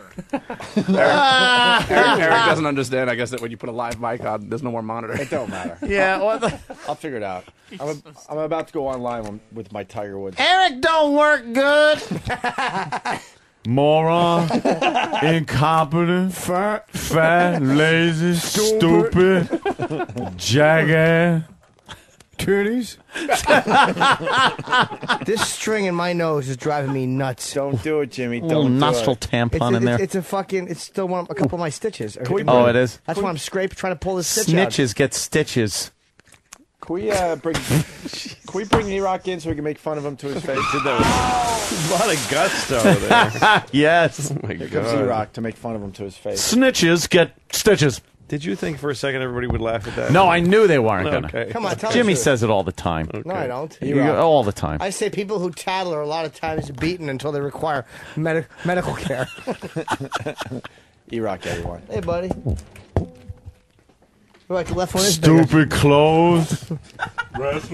Wrestling fan. What do you mean, stupid clothes? Stupid clothes. No. So my point is, what do you mean, stupid clothes? Oh shit! You're wearing the same thing. Yes. Just a Why are you wearing the same thing? Why are you wearing the same smaller thing? version of what he's wearing? Because the larger version I could live in. You got a Holy smaller shit. version of E-Rock's shirt. How did that happen today? I saw what I was wearing. You look like a ventriloquist act. Wait, you guys both came in not knowing? No. Get the fuck out of here. We really didn't. Get in your. I'd What rather shirt not. is that? It's Ozzy's. It's on the back. Oh. Oh, are you trying to suck up to Jim by wearing Ozzy shirts? No, I got him this one. No, you didn't. Oh, did the family? Is that one? That the present that he got? Oh, there it is. Look at that. Jimmy's face is disgusted as they take a picture. They have the same beard too. They have the same chin. Chin. Chew. Sorry. T-shirt. Penis. Same joke twice. Bitches punch him. You did get punched by some bitch. I remember that. Good one. It's up on video. Up on some website with a giant logo on the bottom of it. No. Yes. Yes. Okay, let's see. Where is this? FoundryMusic.com. Oh, my God. Yeah. All right. That was a good show today. Did we do line of the day? No. We got one left. When? Let's do it. Now? Let's do it. All right. Let's do it. Do it. Here comes line of the day. Line of the day.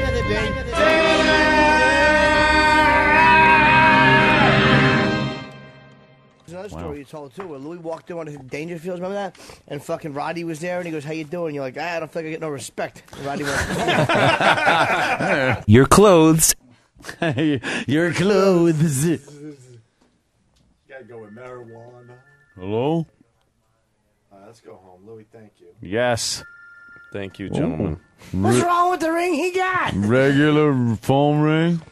Space noise. Vibrate. Hip-hop song. Apps. Country song. Ring songs. Beethoven. Nokia ring. You got a BlackBerry? I have a BlackBerry. "What's wrong with the phone you got?" iPhone. Telephone. Razor. Blackberry. Pebble. Phone. Pearl. Dictaphone. Nokia. Satellite phone. Regular house phone. Green phone from MASH that you wound up.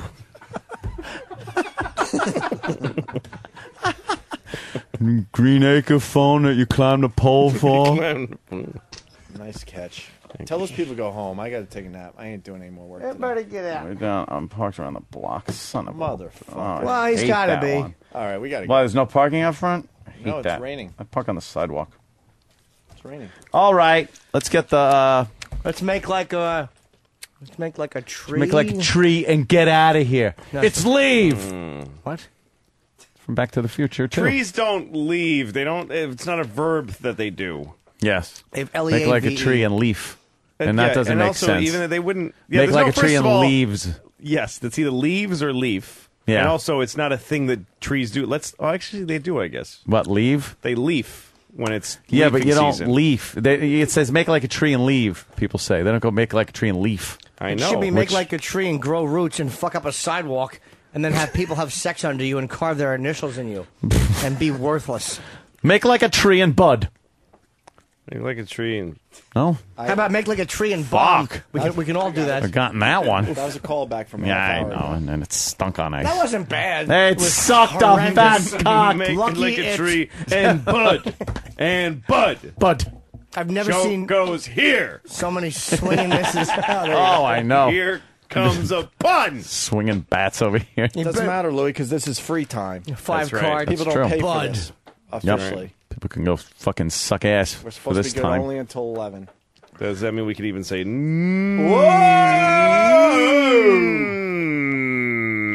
Okay, Poe. I got your message. There we go. I just didn't want to text. Can we leave now? It's a lot harder work than just saying hi. Yes. All right. I'll be a little late. I got a meeting.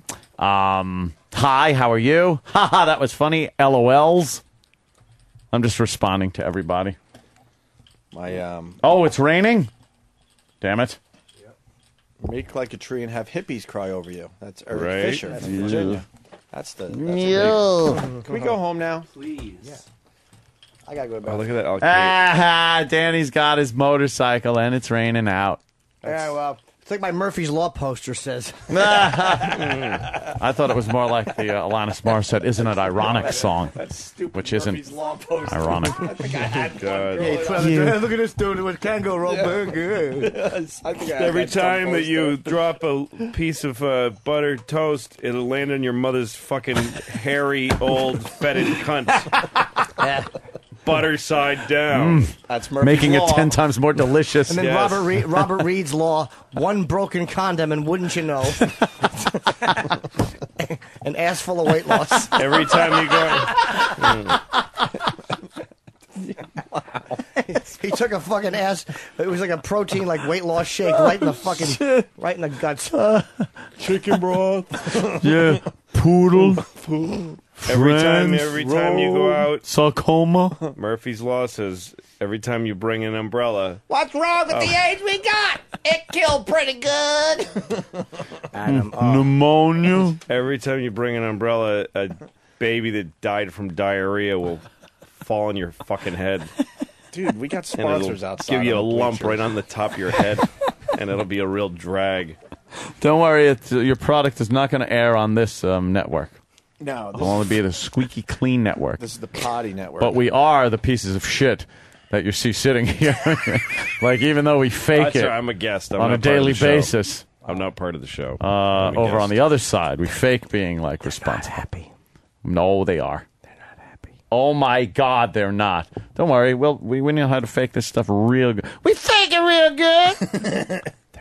All right, bring Oh, him. Jimmy, no. Let's bring him in and blow up this. No, we can't. What? We should have the meeting on the air. We can't. Oh, Jesus, no. While we end the show, I gotta take a Lou, we can't do. Murray.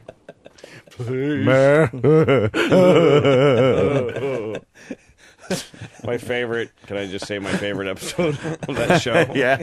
Ted left the show for a little bit. Yeah. And John Amos, the Oh. weatherman, Yes. weatherman, took over. Are we even on the air? Honestly, I feel like I I'm have being no laughed idea. at all But of a what sudden. happened? James! John Amos. When I say it was Gordon, that was his name. Gordon, the weatherman. Yeah. You know what they called him, though? What? Gentlemen, please. Well, gentlemen.